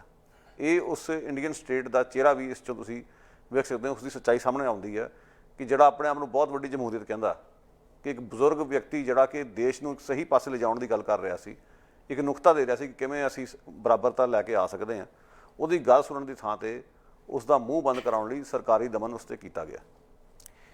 ਦੋ ਜੀਵਨੀਆਂ ਜਾਂ ਦੋ ਸ਼ਖਸੀਅਤਾਂ ਬਾਰੇ ਜਿਸ ਤਰ੍ਹਾਂ ਇਹ ਗੱਲ, ਸ਼ਹੀਦ ਬਾਬਾ ਬੂਝਾ ਸਿੰਘ ਬਜ਼ੁਰਗ 80 ਸਾਲ ਦੇ, ਤੇ ਮਾਈ ਗੁਲਾਬ ਕੌਰ ਜਿਹੜੀ ਭਰ ਜਵਾਨੀ ਦੇ ਵਿੱਚ ਤੁਰ ਗਏ। ਇੱਕ ਨੇ ਦੇਸ਼ ਦੀ ਵੰਡ ਤੋਂ ਪਹਿਲਾਂ ਆਪਣੀ ਕੁਰਬਾਨੀ ਦਿੱਤੀ, ਇੱਕ ਦੀ ਸ਼ਹਾਦਤ ਦੇਸ਼ ਦੀ ਵੰਡ ਤੋਂ ਮਗਰੋਂ ਦੀ ਹੈ। ਜਿਹੜੇ ਇਸ ਨੂੰ ਦੇਸ਼ ਦੇ ਪਹਿਲੇ ਤੇ ਮਗਰਲੇ ਹਿੱਸੇ ਨੂੰ 47 ਦੀ ਵੰਡ ਤੋਂ ਬਾਅਦ ਆਜ਼ਾਦੀ ਦਾ ਨਾਂ ਦਿੰਦੇ ਨੇ, ਉਹਨਾਂ ਦੇ ਵਾਸਤੇ ਇਹ ਬੜਾ ਵੱਡਾ ਸਵਾਲ ਹੈ ਕਿ ਕਿਸ ਨੂੰ ਆਜ਼ਾਦੀ ਕਹਿੰਦੇ ਹੋ। ਉਹੀ ਲੋਕ ਜਿਹੜੇ ਪਹਿਲਾਂ ਇਸ ਗੁਲਾਮੀ ਦੇ ਖਿਲਾਫ ਲੜਦੇ ਰਹੇ ਤੇ ਬਾਅਦ ਦੇ ਵਿੱਚ ਇਸ ਆਜ਼ਾਦੀ ਦੇ ਵਿੱਚ ਉਹਨਾਂ ਦੇ ਮੁਕਾਬਲੇ ਬਣਾ ਦਿੱਤੇ ਗਏ, ਤੇ ਬਣਾਏ ਵੀ ਕਿਸੇ ਗੋਰੇ ਅੰਗਰੇਜ਼ ਜਾਂ ਬ੍ਰਿਟਿਸ਼ ਹਕੂਮਤ ਨੇ ਨਹੀਂ, ਬਲਕਿ ਫਾਸ਼ੀਵਾਦੀ ਇੰਡੀਅਨ ਸਟੇਟ ਨੇ। ਇਹ ਸੱਚਾਈ ਜਿਹੜੀ ਹੈ ਅੱਜ ਸਾਡੇ ਅੱਗੇ ਸਵਾਲ ਖੜੇ ਕਰਦੀ ਹੈ ਕਿ ਅਸੀਂ ਕਿਸ ਪਾਸੇ ਤੁਰ ਰਹੇ ਹਾਂ। ਮੈਨੂੰ ਯਾਦ ਹੈ ਕਿ ਬਾਬਾ ਬੁੱਝਾ ਸਿੰਘ ਜੀ ਦੀ ਤੀਜੀ ਪੀੜ੍ਹੀ ਉਹਨਾਂ ਦੇ ਪਰਿਵਾਰ 'ਚੋਂ ਨੌਜਵਾਨ ਕੈਨੇਡਾ ਦੇ ਵਿੱਚ ਇੱਕ ਵਾਰ ਉਹਨਾਂ ਨੂੰ ਮਿਲਣ ਦਾ ਮੌਕਾ ਮਿਲਿਆ, ਉਹਨਾਂ ਨਾਲ ਵਿਚਾਰਾਂ ਹੋਈਆਂ। ਦੱਸਦੇ ਸਨ ਕਿਸ ਤਰ੍ਹਾਂ ਸਾਈਕਲ 'ਤੇ ਜਾਂਦਿਆਂ ਆਉਂਦਿਆਂ ਜਿਵੇਂ ਉਹ ਵਿਚਰਦੇ ਸਨ, ਉਹਨਾਂ 'ਤੇ ਇਸ ਗੱਲ ਦੇ ਦੋਸ਼ ਲਾਏ ਗਏ ਕਿ ਬਹੁਤ ਵੱਡੀ ਕੌਨਸਪੀਰੇਸੀ ਕਰ ਰਹੇ ਨੇ, ਬੰਬ ਘਾੜੇ ਨੇ, ਇਹ ਕਿਸੇ ਤਰੀਕੇ ਨਾਲ ਬਹੁਤ ਵੱਡਾ ਜਿਹੜਾ ਹੈ ਕੋਈ ਨਾ ਕੋਈ ਕਾਰਾ ਕਰ ਸਕਦੇ ਨੇ। ਤੇ ਮੁਕਾਬਲਾ ਇੱਕ ਉਸ ਵਿਅਕਤੀ ਦਾ ਉਸ ਰੂਪ ਦੇ ਵਿੱਚ ਬਣਾਇਆ ਗਿਆ ਜਿਹੜਾ ਇੱਕ ਸਧਾਰਨ ਬਜ਼ੁਰਗੀ ਦੀ ਅਵਸਥਾ ਦੇ ਵਿੱਚ ਹੈ। ਇਸ ਤੋਂ ਵੱਡੀ ਲਾਹਨਤ ਕੀ ਹੋ ਸਕਦੀ ਹੈ? ਇਹ ਕਲੰਕ ਹੈ ਜਿਹੜਾ ਕਿ ਕਦੇ ਵੀ ਮਿਟ ਨਹੀਂ ਸਕਦਾ। ਇਸ ਕਲੰਕ ਦੇ ਲਈ ਦੋਸ਼ੀ ਅੱਜ ਦੀ ਇੰਡੀਅਨ ਸਟੇਟ ਸੋ ਕਾਲਡ ਜਿਹੜੀ ਕਿ ਆਜ਼ਾਦ ਸਟੇਟ ਹੈ ਉਹ ਹੈ, ਜਿਸ ਨੇ ਲੋਕਾਂ ਦੇ ਹੱਕ ਕੁਚਲੇ ਨੇ। ਸੋ ਬਾਬਾ ਬੁੱਝਾ ਸਿੰਘ ਬਾਰੇ, ਉਹਨਾਂ ਦੀ ਦੇਣ ਬਾਰੇ, ਉਹਨਾਂ ਦੇ ਜੀਵਨ ਬਾਰੇ, ਉਹਨਾਂ ਦੇ ਸੰਘਰਸ਼ ਬਾਰੇ ਤੇ ਉਹਨਾਂ ਦੇ ਵੱਲੋਂ ਲੋਕਾਂ ਤੱਕ ਇਹ ਗੱਲ ਪਹੁੰਚਾਉਣੀ ਕਿ ਅੱਜ ਵੀ ਲੋੜ ਹੈ ਸੰਘਰਸ਼ ਦੀ, ਉਸ ਬਾਰੇ ਵੱਧ ਤੋਂ ਵੱਧ ਲਿਖਣ ਦੀ ਜ਼ਰੂਰਤ ਹੈ। ਸਮੱਸਿਆ ਇਹ ਵੀ ਹੈ ਕਿ ਲਗਾਤਾਰ ਇੱਕੋ ਗੱਲ ਨੂੰ, ਜੇ ਭਗਤ ਸਿੰਘ, ਰਾਜਗੁਰੂ, ਸੁਖਦੇਵ ਸਾਡੇ ਸਤਿਕਾਰਯੋਗ ਨੇ, ਹੋਰ ਬਹੁਤ ਸਾਰੇ ਇਨਕਲਾਬੀ ਜਿਹੜੇ ਨੇ ਜਿਨ੍ਹਾਂ ਦੇ ਨਾਂ ਪ੍ਰਚਲਿਤ ਨੇ, ਬੜੇ ਚਰਚਿਤ ਨੇ, ਉਹਨਾਂ ਦੇ ਬਾਰੇ ਬਹੁਤ ਕੁਝ ਲਿਖਿਆ ਗਿਆ, ਪਰ ਇਹ ਜਿਹੜੇ ਬੁੱਝਾ ਸਿੰਘ ਜੀ ਜਾਂ ਇਹੋ ਜਿਹੀਆਂ ਸ਼ਖਸੀਅਤਾਂ, ਇਹਨਾਂ ਦੀ ਵੀ ਘਾਟ ਮਹਿਸੂਸ ਹੋ ਰਹੀ ਹੈ। ਹੋਰ ਤਾਂ ਹੋਰ ਹੁਣ ਤਾਂ ਅਸੀਂ ਦੇਖ ਰਹੇ ਹਾਂ ਕਿ ਜਿਹੜੇ ਅਸਲੀ ਗਦਰ ਦੇ ਯੋਧੇ ਸਨ ਜਾਂ ਆਜ਼ਾਦੀ ਸੰਗਰਾਮੀਆਂ ਸਨ, ਉਹਨਾਂ ਨੂੰ ਛੱਡ ਕੇ ਸਾਵਰਕਰ ਵਰਗਿਆਂ ਨੂੰ ਦੇਸ਼ ਦੇ ਜਿਹੜੇ ਹੈ ਇਸ ਵੇਲੇ ਆਜ਼ਾਦੀ ਯੋਧੇ ਸੰਗਰਾਮੀ ਬਣਾਇਆ ਗਿਆ। ਜਿਹੜੇ ਗੋਡੇ ਟੇਕ ਚੁੱਕੇ ਸਨ ਇੰਡੀਅਨ ਸਟੇਟ ਦੇ, ਉਹ ਪੁਰਜੇ ਜਿਹੜੇ ਕਿ ਬ੍ਰਿਟਿਸ਼ ਇੰਪਾਇਰ ਦੇ ਅੱਗੇ ਆਪਣੇ ਗੋਡੇ ਟੇਕ ਚੁੱਕੇ ਸਨ, ਉਹਨਾਂ ਨੂੰ ਦੇਸ਼ ਭਗਤ ਪੇਸ਼ ਕੀਤਾ ਗਿਆ। ਤੇ ਵੱਡੇ ਵੱਡੇ ਇਤਿਹਾਸਕਾਰ ਲਿਖਦੇ ਨੇ, ਕਈ ਐਸੇ ਇਤਿਹਾਸਕਾਰ ਜਿਨ੍ਹਾਂ ਦੇ ਚਰਚਿਤ ਨਾਮ ਨੇ, ਯੂਨੀਵਰਸਿਟੀਆਂ 'ਚ ਪੜ੍ਹਾਏ ਜਾਂਦੇ ਨੇ, ਉਹ ਅੱਜ ਵੀ ਸਾਵਰਕਰ ਦੇ ਨਾਂ ਨੂੰ ਲੈ ਕੇ ਆਜ਼ਾਦੀ ਦਾ ਸੰਘਰਸ਼ ਜੋੜਦੇ ਨੇ। ਸੋ ਬੁੱਝਾ ਸਿੰਘ ਜੀ ਬਾਰੇ, ਇਹਨਾਂ ਬਾਰੇ ਵੀ ਜਿਵੇਂ ਅਸੀਂ ਮਾਈ ਗੁਲਾਬ ਕੌਰ ਦੀ ਗੱਲ ਕੀਤੀ ਹੈ, ਬਹੁਤ ਵੱਡੇ ਪੱਧਰ 'ਤੇ ਲਿਖਤ ਜਾਂ ਇਹਨਾਂ ਦੀ ਇਹ ਜੀਵਨੀ, ਇਹਨਾਂ ਦੇ ਸੰਘਰਸ਼ ਬਾਰੇ ਵੇਰਵੇ ਮੁਕੰਮਲ ਰੂਪ ਦੇ ਵਿੱਚ ਮਿਲਦੇ ਨੇ ਕਿਤੇ। ਬਿਲਕੁਲ, ਅਜਮੇਰ ਸਿੱਧੂ ਦੀ ਬੜੀ ਚਰਚਿਤ ਕਿਤਾਬ ਹੈ ਬਾਬਾ ਬੁੱਝਾ ਸਿੰਘ ਬਾਰੇ, ਉਹ ਪੜ੍ਹਨ ਯੋਗ ਹੈ। ਉਸ ਵਿੱਚ ਕਾਫੀ ਸਮੱਗਰੀ ਹੈ ਬਾਬਾ ਬੁੱਝਾ ਸਿੰਘ ਦੀ ਜਿਹੜੀ ਸਮੇਂ-ਸਮੇਂ 'ਤੇ ਦੇਣ ਰਹੀ, ਉਹਨਾਂ ਦੀ ਸ਼ਖਸੀਅਤ, ਉਹਨਾਂ ਦਾ ਪਿਛੋਕੜ, ਆਜ਼ਾਦੀ ਦੀ ਤੋਂ ਬਾਅਦ ਉਹਨਾਂ ਦੀ ਗਤੀਵਿਧੀਆਂ ਕਿਹੋ ਜਿਹੀਆਂ ਰਹੀਆਂ, ਨਕਸਲਵਾੜੀ ਲਹਿਰ 'ਚ ਕਿਉਂ ਉਹ ਕੁੱਦੇ, ਅਖੀਰਲਾ ਸਮਾਂ, ਕਾਫੀ ਜਾਣਕਾਰੀ ਉਸ ਵਿੱਚ ਹੈ। ਔਰ ਉਸ ਵਿੱਚ ਉਹਨਾਂ ਨੇ ਸ਼ਿਵ ਕੁਮਾਰ ਬਟਾਲਵੀ ਦੀਆਂ 17 ਵੀ ਸ਼ਾਮਲ ਕੀਤੀਆਂ ਜਿਹੜੀਆਂ ਬਾਬਾ ਬੁੱਝਾ ਸਿੰਘ ਨੂੰ ਅਰਪਿਤ ਸੀਗੀਆਂ। ਜਦੋਂ ਬਾਬਾ ਬੁੱਝਾ ਸਿੰਘ ਦਾ ਮੁਕਾਬਲਾ ਬਣਾਇਆ ਗਿਆ ਤਾਂ ਸ਼ਿਵ ਕੁਮਾਰ ਬਟਾਲਵੀ ਨੇ ਕਵਿਤਾ ਲਿਖੀ ਸੀ, ਬੜੀ ਭਾਵਪੂਰਨ ਕਵਿਤਾ, ਰੁੱਖ ਨੂੰ ਫਾਂਸੀ। ਸੋ ਬਾਬਾ ਬੁੱਝਾ ਸਿੰਘ ਨੂੰ ਹੀ ਸਮਰਪਿਤ ਸੀ ਵਾਲੇ। ਹਾਲਾਂਕਿ ਕਈ ਲੋਕ ਕਹਿਣਗੇ ਸ਼ਿਵ ਕੁਮਾਰ ਬਟਾਲਵੀ ਅੱਗੇ ਵਧੂ ਨਹੀਂ ਸੀ, ਪਰ ਉਸਨੇ ਵੀ ਸਮੇਂ ਦੇ ਉੱਤੇ ਆ ਕੇ ਡਟ ਕੇ ਉਸ ਕਵਿਤਾ ਦੇ ਰੂਪ ਵਿੱਚ ਸਟੇਟ ਨੂੰ ਵੰਗਾਰ ਦਿੱਤੀ ਇੱਕ ਤਰੀਕੇ ਨਾਲ। ਬਾਬਾ ਬੁੱਝਾ ਸਿੰਘ ਬਾਰੇ ਮੈਂ ਇੰਨਾ ਜ਼ਰੂਰ ਕਹੂੰਗਾ ਗੁਰਿੰਦਰ ਸਿੰਘ ਜੀ ਕਿ ਜਿਹੜਾ ਸਮਝਣ ਵਾਲਾ ਪਹਿਲੂ ਇਹ ਹੈ, ਜਿਵੇਂ ਤੁਸੀਂ ਹੁਣੇ ਥੋੜ੍ਹੀ ਦੇਰ ਦੀ ਗੱਲ ਵੀ ਕੀਤੀ, ਆਜ਼ਾਦੀ ਦੀ ਲੜਾਈ ਦੀ ਗੱਲ ਅਸੀਂ ਕਰਦੇ ਹਾਂ। ਹਾਂਜੀ, ਜੇ ਆਪਾਂ ਭਗਤ ਸਿੰਘ ਦੀ ਗੱਲ ਨੂੰ ਧਿਆਨ ਨਾਲ ਸੁਣੀਏ ਜਾਂ ਗਦਰੀਆਂ ਦੀ ਗੱਲਾਂ ਨੂੰ ਧਿਆਨ ਨਾਲ ਸੁਣੀਏ ਤਾਂ ਉਹ ਕੀ ਇਸ਼ਾਰਾ ਸੀ ਉਹਨਾਂ ਦਾ? ਉਹਨਾਂ ਦਾ ਕੰਮ ਸਿਰਫ ਇਹ ਨਹੀਂ ਸੀ ਕਿ ਗੋਰਿਆਂ ਨੂੰ ਉੱਥੋਂ ਕੱਢ ਦੇਣਾ, ਉਸ ਤੋਂ ਬਾਅਦ ਅਸੀਂ ਚੈਨ ਦੀ ਨੀਂਦ ਸੌਵਾਂਗੇ। ਭਗਤ ਸਿੰਘ ਨੇ ਸਿੱਧਾ ਹੀ ਕਿਹਾ ਸੀ ਕਿ ਜੇ ਇਹ ਚਲੇ ਗਏ ਉਸ ਤੋਂ ਬਾਅਦ ਦੇਸੀ ਹਾਕਮ ਆਉਣਗੇ, ਉਹ ਵੀ ਇੱਦਾਂ ਹੀ ਰਾਜ ਪ੍ਰਬੰਧ ਚਲਾਉਣਗੇ ਜਿਵੇਂ ਅਸੀਂ ਵੇਖ ਰਹੇ ਹਾਂ। ਸੋ ਸਾਨੂੰ ਉਦੋਂ ਤੱਕ ਲੜਾਈ ਜਾਰੀ ਰੱਖਣੀ ਪਊਗੀ ਜਦੋਂ ਤੱਕ ਮਨੁੱਖ ਦੇ ਹੱਥੋਂ ਮਨੁੱਖ ਦੀ ਲੁੱਟ ਹੁੰਦੀ ਰਹੇਗੀ, ਔਰ ਉਸ ਗੱਲ ਅੱਜ ਵੀ ਹੋ ਰਹੀ ਹੈ। ਸੋ ਮੈਂ ਕਹਿਣਾ ਚਾਹੁੰਦਾ ਕਿ ਜੇ ਉਸ ਥਾਂ 'ਤੇ ਬਾਕੀ ਜਿੰਨੇ ਵੀ ਆਏ ਜਿਹੜੇ ਸਮੇਂ ਤੋਂ ਪਹਿਲਾਂ ਚੱਲ ਵਸੇ ਜਾਂ ਸ਼ਹੀਦ ਹੋ ਗਏ, ਜੇ ਉਹ ਵੀ ਜਿਉਂਦੇ ਹੁੰਦੇ, ਉਹਨਾਂ ਨੂੰ ਟਿਕ ਕੇ ਨਹੀਂ ਸੀ ਬਹਿਣਾ। ਉਹਨਾਂ ਨੇ ਆਜ਼ਾਦੀ ਨੂੰ ਇਸ ਤਰ੍ਹਾਂ ਨਹੀਂ ਸੀ ਸਵੀਕਾਰਨਾ ਜਿਵੇਂ ਕਾਂਗਰਸੀਆਂ ਨੇ ਸਵੀਕਾਰ ਲਿਆ ਜਾਂ ਅਕਾਲੀਆਂ ਨੇ ਸਵੀਕਾਰ ਲਿਆ ਜਾਂ ਜਨਸੰਘੀਆਂ ਨੇ ਤਾਂ ਖੈਰ ਹਿੱਸਾ ਹੀ ਨਹੀਂ ਲਿਆ ਆਜ਼ਾਦੀ ਲੜਾਈ 'ਚ। ਸਵੀਕਾਰਨਾ ਨਾ ਸਵੀਕਾਰਨਾ ਤਾਂ ਵੱਖਰੀ ਗੱਲ ਆ। ਜਿਹੜੇ ਮੁੱਖ ਧਾਰਾ ਦੇ ਜਿਹੜੇ ਕਾਮਰੇਡ ਨੇ, ਦੁੱਧ ਪੀਣੇ ਮਜਨੂੰ, ਉਹ ਵੀ ਸਵੀਕਾਰ ਕੇ ਬੈਠੇ ਆ। ਪਰ ਇਹ ਉਹ ਲੋਕ ਸੀ, ਉਸ ਧਾਰਾ ਦੇ ਲੋਕ ਸੀ ਜਿਨ੍ਹਾਂ ਨੇ ਉਸ ਆਜ਼ਾਦੀ ਨੂੰ ਨਹੀਂ ਸਵੀਕਾਰਿਆ। ਉਹਨਾਂ ਨੇ ਸਿੱਧੇ ਤੌਰ 'ਤੇ ਸਮਝਿਆ ਕਿ ਇਹ ਸੱਤਾ ਦੀ ਤਬਦੀਲੀ ਹੋਈ ਹੈ, ਢਾਂਚਾ ਵੈਸੇ ਦਾ ਵੈਸੇ ਹੀ ਹੈ। ਉਹਨਾਂ ਨੇ ਇਸ ਗੱਲ ਨੂੰ ਸਮਝਿਆ, ਤਾਂ ਹੀ ਉਹ ਇਸ ਲੜਾਈ ਵੱਲ ਗਏ। ਹੁਣ ਸਾਡੇ ਕੋਲ ਮਿਸਾਲਾਂ ਹੋਰ ਵੀ ਨੇ। ਸੋਹਣ ਸਿੰਘ ਭਕਨਾ ਦਾ ਕੁੱਬ ਨਿਕਲ ਆਇਆ। ਉਹ ਕੁੱਬ ਕਿਵੇਂ ਨਿਕਲਿਆ ਉਹਨਾਂ ਦਾ? ਉਹ ਕੁੱਬ ਉਹਨਾਂ ਦਾ ਬਰਤਾਨਵੀ ਨਹੀਂ ਕੱਢ ਸਕੇ। ਆਜ਼ਾਦ ਮੁਲਕ ਦੀ ਸਰਕਾਰ ਵੇਲੇ ਜਦੋਂ ਉਹ ਜ਼ੁਲਮ ਦੇ ਖਿਲਾਫ ਖੜੇ ਹੋਏ ਆ, ਜੇਲ੍ਹ 'ਚ ਉਹਨਾਂ ਨੂੰ ਸੁੱਟਿਆ ਗਿਆ, ਉਸ ਕਰਕੇ ਉਹਨਾਂ ਦਾ ਕੁੱਬ ਨਿਕਲਿਆ। ਔਰ ਉਹ ਕਹਿੰਦੇ ਸੀ ਕਿ ਮਿੱਤਰ ਸਰਕਾਰ ਦੀ ਦੇਣ। ਜੇ ਅਸੀਂ ਬਾਕੀਆਂ ਦੀ ਵੀ ਗੱਲ ਕਰੀਏ, ਬੂਜਾ ਸਿੰਘ ਹੁਣਾਂ ਨੇ ਸੋ ਕਾਲਡ ਆਜ਼ਾਦੀ ਤੋਂ ਬਾਅਦ ਜਦੋਂ ਦੇਸ਼ ਵੰਡ ਹੋਈ ਹੈ, ਫਿਰਕੂ ਹਨੇਰੀ ਝੂਲ ਰਹੀ ਸੀ, ਮੁਸਲਮਾਨ ਭਾਈਚਾਰੇ ਦੀ ਉਹਨਾਂ ਨੇ ਬਾਂਹ ਫੜੀ ਹੈ। ਇਸ ਤਰੀਕੇ ਨਾਲ ਅਸੀਂ ਹੋਰ ਜੇ ਲੋਕਾਂ ਦੀ ਗੱਲ ਕਰਨੀ ਹੋਵੇ, ਚੰਚਈਆ ਸਾਹਿਬ ਦੀ, ਜਿਹੜੇ ਗਦਰ ਪਾਰਟੀਆਂ ਜੁੜੇ ਹੋਏ, ਆਜ਼ਾਦ ਮੁਲਕ ਵਿੱਚ ਉਹਨਾਂ ਨੇ ਦੇਵਦਾਸੀ ਪ੍ਰਥਾ ਦੇ ਖਿਲਾਫ ਵੀ ਆਪਣੀ ਮੁਹਿੰਮ ਚਲਾਈ ਹੈ। ਸੋ ਇਹਨਾਂ ਸਾਰਿਆਂ ਨੇ ਜਿਹੜੇ ਜਿਉਂਦੇ ਸੀਗੇ, ਜਿਹੜੇ ਤਕੜੇ ਸੀਗੇ, ਦੇਸ਼ ਵੰਡ ਤੋਂ ਬਾਅਦ ਵੀ ਜਿੰਨੇ ਵੀ ਉਹਨਾਂ ਕੋਲ ਸਾਲ ਬਚੇ ਸੀ, ਉਹਨਾਂ ਸਾਲਾਂ ਵਿੱਚ ਟਿਕ ਕੇ ਕੋਈ ਨਹੀਂ ਬੈਠਾ ਜੀ। ਸਭ ਨੇ ਨਿਰੰਤਰਤਾ ਦੇ ਨਾਲ ਜ਼ੁਲਮ ਦੇ ਖਿਲਾਫ, ਸਰਕਾਰੀ ਜਿਹੜੇ ਦਮਨ ਦੇ ਖਿਲਾਫ, ਸਰਕਾਰ ਦੀਆਂ ਨੀਤੀਆਂ ਦੇ ਖਿਲਾਫ ਡਟ ਕੇ ਲੜਾਈ ਲੜੀ ਹੈ ਜੀ। ਜਿਹਦਾ ਮਤਲਬ ਇਹ ਨਿਕਲਦਾ ਹੈ ਕਿ ਜੇ ਉਹ ਬਾਕੀ ਵੀ ਜਿਉਂਦੇ ਹੁੰਦੇ, ਉਹਨਾਂ ਨੇ ਵੀ ਇਹੀ ਕੁਝ ਕਰਨਾ ਸੀਗਾ। ਔਰ ਇਹ ਸਾਨੂੰ ਇਹ ਦੱਸਦੀ ਗੱਲ ਕਿ ਇਹ ਨਾ ਸੋਚੋ ਕਿ ਕੰਮ ਮੁੱਕ ਚੁੱਕਿਆ। ਹੁਣ ਜਿਵੇਂ 15 ਅਗਸਤ ਆਉਣੀ ਹੈ, ਸਭ ਨੂੰ ਇਹ ਭੁਲੇਖਾ ਦਿੱਤਾ ਜਾਊਗਾ ਦੇਸ਼ ਆਜ਼ਾਦ ਹੋ ਚੁੱਕਿਆ, ਸਾਡਾ ਕੰਮ ਮੁੱਕ ਚੁੱਕਿਆ, ਹੁਣ ਸੁੱਖ ਬਣੋ। ਦਰਅਸਲ ਇਹ ਗੱਲਾਂ ਜਿਹੜੀਆਂ ਕੀਤੀਆਂ ਜਾ ਰਹੀਆਂ ਬਹੁਤ ਸਾਜ਼ਿਸ਼ ਅਧੀਨ, ਜਿਹੜੇ ਹੁਣ ਦੇ ਅਜੋਕੇ ਚੈਲੰਜਸ ਨੇ, ਚੁਣੌਤੀਆਂ ਨੇ, ਉਸ ਤੋਂ ਤੁਹਾਡਾ ਧਿਆਨ ਹਟਾਉਣ ਲਈ, ਤਾਂ ਜੇ ਤੁਸੀਂ ਬਸ ਇਸ ਰੰਗ ਰੜੀਆਂ 'ਚ ਗਰਸੇ ਜਾਓ ਤੇ ਜਿਹੜੇ ਸਵਾਲ ਕਰਨ ਵਾਲੇ ਉਹ ਕਰੋ ਹੀ ਨਾ ਚੁਣੌਤੀਆਂ ਵੱਲ ਵੇਖੋ, ਨਾ ਚੁਣੌਤੀਆਂ ਨੂੰ ਸਵੀਕਾਰੋ, ਨਾ ਇਸ ਗੱਲ ਨੂੰ ਸਮਝੋ ਕਿ ਆਜ਼ਾਦੀ ਸਹੀ ਰੂਪ 'ਚ ਨਹੀਂ ਆਈ। ਇਸ ਆਜ਼ਾਦੀ ਦਾ ਜਿਹੜਾ ਫਾਇਦਾ ਮੁੱਠੀ ਭਰ ਲੋਕਾਂ ਨੂੰ ਹੋਇਆ। ਬਿਲਕੁਲ। ਸੋ ਮੈਂ ਕਹਿਣਾ ਚਾਹੁੰਦਾ ਕਿ ਜਿਹੜਾ ਬੂਜਾ ਸਿੰਘ ਬਾਰੇ ਜਿਹੜੀ ਕਿਤਾਬ ਹੈ ਅਜਮੇਰ ਸਿੱਧੂ ਦੀ, ਜੇ ਪੜ੍ਹ ਲਈ ਜਾਵੇ, ਉਸ ਵਿੱਚ ਤੁਹਾਨੂੰ ਨੁਕਤੇ ਸਾਹਮਣੇ ਨਜ਼ਰ ਆਉਣਗੇ ਤੁਹਾਨੂੰ। ਪਰ ਉਹ ਇਕੱਲਾ ਬੂਜਾ ਸਿੰਘ 'ਤੇ ਲਾਗੂ ਨਹੀਂ ਹੁੰਦਾ, ਇਹ ਗੱਲ ਸੋਹਣ ਸਿੰਘ ਭਗਨਾ 'ਤੇ ਵੀ ਲਾਗੂ ਹੁੰਦੀ ਹੈ, ਅਨੇਕਾਂ ਹੋਰ ਗਦਰੀਆਂ 'ਤੇ ਲਾਗੂ ਹੁੰਦੀ, ਜਿਹੜੇ ਬਾਅਦ 'ਚ ਵੀ ਜਿਉਂਦੇ ਰਹੇ ਨੇ ਔਰ ਕਿਸੇ ਨਾ ਕਿਸੇ ਰੂਪ 'ਚ ਸਮਾਜ ਸੁਧਾਰਨ ਲਈ ਲੜਾਈ 'ਚ ਡਟੇ ਰਹੇ ਨੇ। ਈਵਨ ਦਰਸ਼ਨ ਸਿੰਘ ਫੇਰੂਮਾਨ ਦੀ ਮਿਸਾਲ ਸਾਡੇ ਕੋਲ ਹੈ ਜੀ। ਉਹਨਾਂ ਨੂੰ ਆਜ਼ਾਦ ਹਿੰਦੁਸਤਾਨ 'ਚ ਹੀ ਪ੍ਰਾਣ ਜਾਗਣੇ ਪਏ ਨਾ, ਜਦੋਂ ਭੁੱਖ ਹੜਤਾਲ ਰੱਖੀ ਉਹਨਾਂ ਨੇ, ਜਦੋਂ ਪੰਜਾਬ ਨਾਲ ਧੱਕਾ ਹੋ ਰਿਹਾ ਸੀਗਾ, ਤੇ ਉਹ ਵੀ ਉਸ ਲੜਾਈ ਦਾ ਹਿੱਸਾ ਹੀ ਆ। ਬਿਲਕੁਲ ਸਹੀ। ਸੋ ਮੇਰਾ ਕਹਿਣ ਦਾ ਮਤਲਬ ਕਿ ਜਦੋਂ ਅਨਿਆਂ ਲਗਾਤਾਰ ਚੱਲਦਾ ਰਿਹਾ, ਉਸ ਦੇ ਕਰਕੇ ਗਦਰੀ ਬਾਬੇ ਸਾਡੇ 47 ਤੋਂ ਬਾਅਦ ਵੀ ਟਿਕ ਕੇ ਨਹੀਂ ਬੈਠੇ। ਜਿੱਥੇ ਜਿੱਥੇ ਵੀ ਵਸ ਚੱਲਿਆ, ਉਹਨਾਂ ਨੇ ਮੂਹਰੇ ਹੋ ਕੇ ਸਟੇਟ ਨਾਲ ਜਾਂ ਧੱਕੇਸ਼ਾਹੀ ਦੇ ਖਿਲਾਫ ਆਪਣੀ ਆਵਾਜ਼ ਬੁਲੰਦ ਕੀਤੀ ਹੈ। ਸੋ ਇਹ ਗੱਲ ਸਮਝਣੀ ਬਹੁਤ ਜ਼ਰੂਰੀ ਹੈ। ਇਹਨਾਂ ਦੋਹਾਂ ਵਿਅਕਤੀਆਂ, ਸ਼ਖਸੀਅਤਾਂ ਬਾਰੇ ਜਦੋਂ ਅਸੀਂ ਗੱਲ ਕਰਦੇ ਹਾਂ, ਇਹਨਾਂ ਦੀ ਗੱਲ ਤੋਂ ਬਾਅਦ ਸਾਡੇ ਦਿਮਾਗ 'ਚ ਇਹ ਖਿਆਲ ਜਿਹੜਾ ਹੈ, ਹੁਣ ਕਦੇ ਵੀ ਨਹੀਂ ਆਉਣਾ ਚਾਹੀਦਾ ਕਿ ਆਜ਼ਾਦੀ ਜਿਸ ਨੂੰ ਕਿਹਾ ਜਾਂਦਾ, ਉਸ ਤੋਂ ਪਹਿਲਾਂ ਜਾਂ ਉਸ ਤੋਂ ਬਾਅਦ ਉਹਨਾਂ ਦੇ ਹਾਲਾਤ ਬਾਰੇ ਜਾਂ ਉਹਨਾਂ ਦੀ ਪਹੁੰਚ ਜਿਹੜੀ ਹੈ ਉਸ ਦੇ ਬਾਰੇ ਸਾਡੇ ਯੋਧਿਆਂ ਦਾ ਵੱਖੋ ਵੱਖਰਾ ਨਿਰਣਾ ਜਾਂ ਉਹਨਾਂ ਦਾ ਵਿਚਾਰ ਸੀ। ਉਹਨਾਂ ਦਾ ਇੱਕੋ ਹੀ ਵਿਚਾਰ ਸੀ ਕਿ ਗੁਲਾਮੀ ਜਿਹੜੀ ਹੈ ਕਿਸੇ ਵੀ ਰੂਪ ਦੇ ਵਿੱਚ ਸਵੀਕਾਰੀ ਨਹੀਂ ਜਾ ਸਕਦੀ, ਚਾਹੇ ਗੁਲਾਮ ਕਰਨ ਵਾਲਾ ਤੁਹਾਡੇ ਵਿੱਚੋਂ ਹੋਵੇ ਤੇ ਚਾਹੇ ਬਾਹਰੋਂ ਹੋਵੇ। ਬਾਹਰੋਂ ਸ਼ਬਦ ਵੀ ਜਿਹੜਾ ਘੜਿਆ ਗਿਆ ਹਮਲਾਵਰ, ਜੇ ਦੇਖੀਏ ਤਾਂ ਜੇ ਮੁਗਲ ਬਾਹਰੋਂ ਆਏ ਸਨ, ਜੇ ਅੰਗਰੇਜ਼ ਬਾਹਰੋਂ ਆਏ ਸਨ, ਤਾਂ ਆਰੀਅਨ ਵੀ ਤਾਂ ਬਾਹਰੋਂ ਹੀ ਆਏ ਸਨ। ਇਹ ਵੀ ਤਾਂ ਦੇਖੋ, ਉੱਥੋਂ ਦੇ ਜਿਹੜੇ ਮੂਲ ਨਿਵਾਸੀ ਲੋਕ ਨੇ, ਜਿਨ੍ਹਾਂ ਨੂੰ ਆਦਿਵਾਸੀ ਕਿਹਾ ਜਾਂਦਾ, ਉਹਨਾਂ ਦੇ ਲਈ ਸੁਧਾ ਭਾਰਤਵਾਜ ਵਰਗੀ ਜਿਹੜੀ ਮਹਾਨ ਇੱਕ ਸਤਿਕਾਰਤ ਇਸਤਰੀ ਹੈ, ਜਿਹੜੀ ਕਿ ਸਹੀ ਹੈ ਕਿ ਮਾਈ ਗੁਲਾਬ ਕੌਰ ਦੀ ਵਾਰਸ ਕਹੀ ਜਾ ਸਕਦੀ ਹੈ, ਉਹ ਇੱਥੇ ਆ ਕੇ ਲੜ ਰਹੀ ਹੈ। ਉਹਨਾਂ ਮੂਲ ਵਾਸੀਆਂ ਨਾਲ ਲੜਨ ਦਾ ਨਤੀਜਾ ਕੀ ਸਿਲਾ ਦਿੱਤਾ ਗਿਆ? ਅੱਜ ਦੇ ਆਜ਼ਾਦ ਭਾਰਤ ਦੇ ਵਿੱਚ ਜੇਲ੍ਹ 'ਚ ਡੱਕ ਦਿੱਤਾ ਗਿਆ।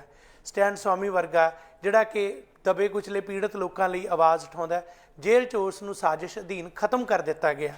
ਇਹੋ ਜਿਹੀਆਂ ਅਨੇਕਾਂ ਹੋਰ ਸ਼ਖਸੀਅਤਾਂ ਨੇ। ਸੋ ਕਿਸ ਨੂੰ ਅਸੀਂ ਆਜ਼ਾਦੀ ਕਹਾਂਗੇ? ਇਹ ਆਜ਼ਾਦੀ ਨਹੀਂ ਹੈ, ਇਹ ਬਰਬਾਦੀ ਹੈ। ਜਿਸ ਕਿਸਮ ਦੀ ਬਰਬਾਦੀ ਹੈ, ਉਹ ਠੀਕ ਹੈ ਕਿ ਸ਼ੇਰਾਂ ਦੀਆਂ ਮਾਰਾਂ ਤੇ ਗਿੱਦੜਾਂ ਦੀਆਂ ਕਲੋਲਾਂ, ਜਿਸ ਦੇ ਬਾਰੇ ਕਦੇ ਇਹ ਗੁਰਦਾਸ ਰਾਮ ਆਲਮ ਨੇ ਕਿਹਾ ਸੀ ਕਿ ਕਿਉਂ ਵੀ ਨਿਹਾਲਿਆ, ਆਜ਼ਾਦੀ ਨਹੀਂ ਵੇਖੀ, ਨਾ ਵੀ ਭਰਾਵਾ ਨਾ ਖਾਧੀ ਨਾ ਵੇਖੀ। ਮੈਂ ਜੱਗੂ ਤੋਂ ਸੁਣਿਆ ਅੰਬਾਲੇ ਖੜੀ ਸੀ, ਬੜੀ ਭੀੜ ਉਸ ਦੇ ਦੁਆਲੇ ਖੜੀ ਸੀ, ਪਰ ਬਿਰਲੇ ਦੇ ਘਰ ਵੱਲ ਅਗਾੜੀ ਸੀ ਉਸ ਦੀ, ਤੇ ਲੋਕਾਂ ਦੇ ਮੂੰਹ ਵੱਲ ਪਛਾੜੀ ਸੀ ਉਸ ਦੀ। ਆਈ ਨੂੰ ਭਾਵੇਂ ਕਈ ਸਾਲ ਬੀਤੇ, ਅਸੀਂ ਤਾਂ ਅਜੇ ਤੱਕ ਦਰਸ਼ਨ ਨਹੀਂ ਕੀਤੇ। ਦਿੱਲੀ 'ਚ ਆਉਂਦੀ ਏ ਸਰਦੀ ਦੀ ਰੁੱਤੇ, ਹਾੜਾਂ 'ਚ ਰਹਿੰਦੀ ਏ ਪਹਾੜਾਂ ਦੇ ਉੱਤੇ, ਅਖਬਾਰਾਂ 'ਚ ਪੜ੍ਹਿਆ ਜਰਵਾਣੀ ਜਹੀ ਏ, ਕੋਈ ਸੋਹਣੀ ਨਹੀਂ ਐਵੇਂ ਕਾਣੀ ਜਹੀ ਏ। ਸੋ ਇਹ ਕਾਣੀ ਆਜ਼ਾਦੀ ਹੈ, ਜਿਸ ਆਜ਼ਾਦੀ ਦੀ ਗੱਲ ਹੁਣ ਆਉਂਦੇ ਦਿਨਾਂ ਦੇ ਵਿੱਚ ਸੈਲੀਬ੍ਰੇਸ਼ਨ ਦੇ ਰੂਪ 'ਚ ਹੋਏਗੀ।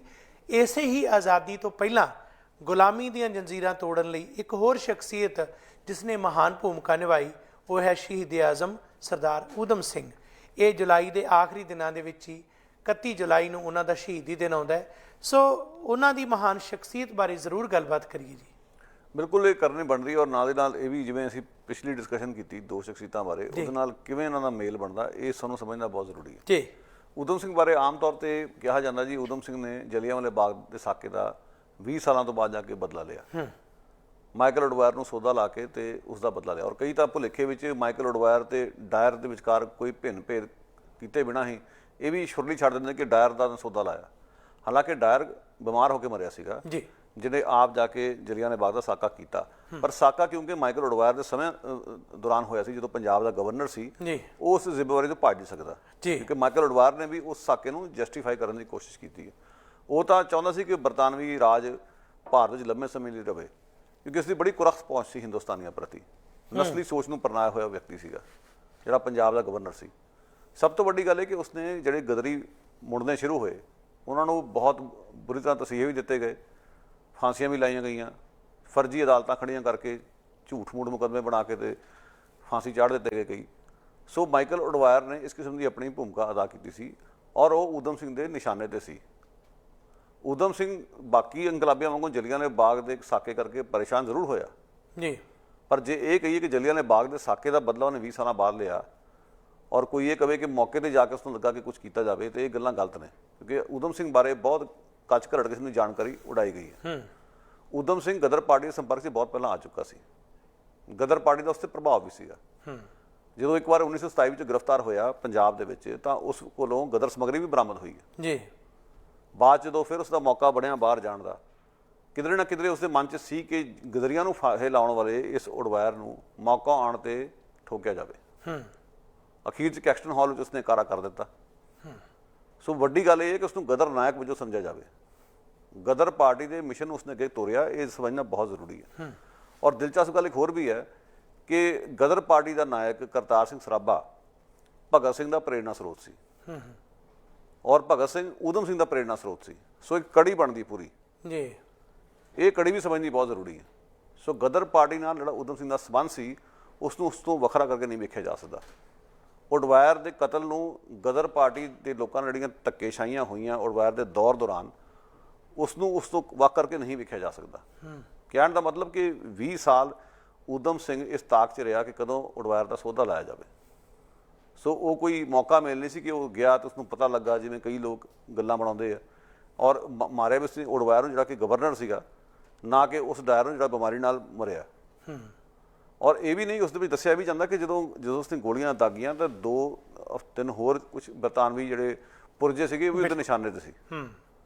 ਸੋ ਊਧਮ ਸਿੰਘ ਨੇ ਬਹੁਤ ਸੋਚੇ ਸਮਝੇ ਢੰਗ ਨਾਲ ਇਸੇ ਕੰਮ ਕੀਤਾ। ਵੇਖੋ ਦਿਲਚਸਪ ਗੱਲ ਇਹ, ਅਨੀਤਾ ਆਨੰਦ ਨਾਂ ਦੀ ਇੱਕ ਲੇਖਕ ਹੈ, ਉਸਦਾ ਇੱਕ ਨਾਵਲ ਬੜਾ ਚਰਚਿਤ ਹੋਇਆ, ਦ ਪੇਸ਼ੈਂਟ ਅਸੈਸਨ, ਯਾਨੀ ਸਬਰ ਰੱਖਣ ਵਾਲਾ ਇੱਕ ਹਥਿਆਰਾ ਜਾਂ ਸਿਆਸੀ ਹਥਿਆਰਾ।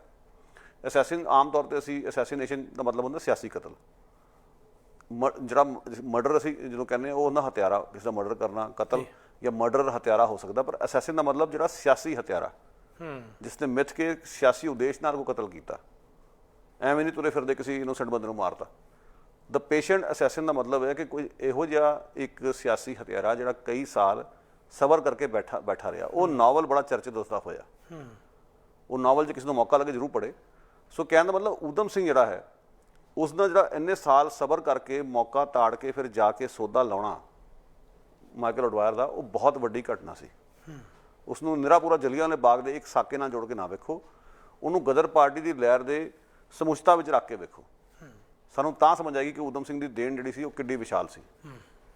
ਬਹੁਤ ਵਿਚਾਰਨਯੋਗ ਗੱਲ ਹੈ ਜੀ, ਖਾਸ ਕਰਕੇ ਜਿਵੇਂ ਡਾਇਰ ਤੇ ਉਡਵਾਇਰ ਨੂੰ ਟਪਲਾ ਖਾ ਕੇ ਗਲਤ ਲਿਖਣ ਵਾਲੀ ਗੱਲ ਹੈ, ਊਧਮ ਸਿੰਘ ਨੂੰ ਸਿਰਫ ਤੇ ਸਿਰਫ ਇਸ ਨਾਲ ਜੋੜ ਦੇਣਾ, ਇਹ ਟਪਲਾ ਬੜਿਆ ਨਹੀਂ ਖਾਦਾ। ਅਸੀਂ ਆਮ ਇੱਕ ਲਾਈਨ ਜਿਹੜੀ ਹੈ ਪ੍ਰਸਿੱਧ ਸਾਡੇ ਸ਼ਾਇਰ ਪ੍ਰੋਫੈਸਰ ਮੋਹਨ ਸਿੰਘ ਹੋਰਾਂ ਦੀ ਵੀ ਬੋਲਦੇ ਹਾਂ, ਉਹ ਲਾਈਨ ਕੁਛ ਇਸ ਤਰ੍ਹਾਂ ਦੀ ਹੈ, ਅਸੀਂ ਭਾਜੀਆਂ ਮੋੜਨਾ ਜਾਣਦੇ ਹਾਂ, ਜਾ ਕੇ ਪੁੱਛ ਲਓ ਮੁਗਲ ਦਰਬਾਰ ਕੋਲੋਂ, ਜੇਕਰ ਫਿਰ ਵੀ ਕਿਸੇ ਨੂੰ ਸ਼ੱਕ ਹੋਵੇ ਜਾ ਕੇ ਪੁੱਛ ਲਓ ਡਾਇਰ ਪਰਿਵਾਰ ਕੋਲੋਂ।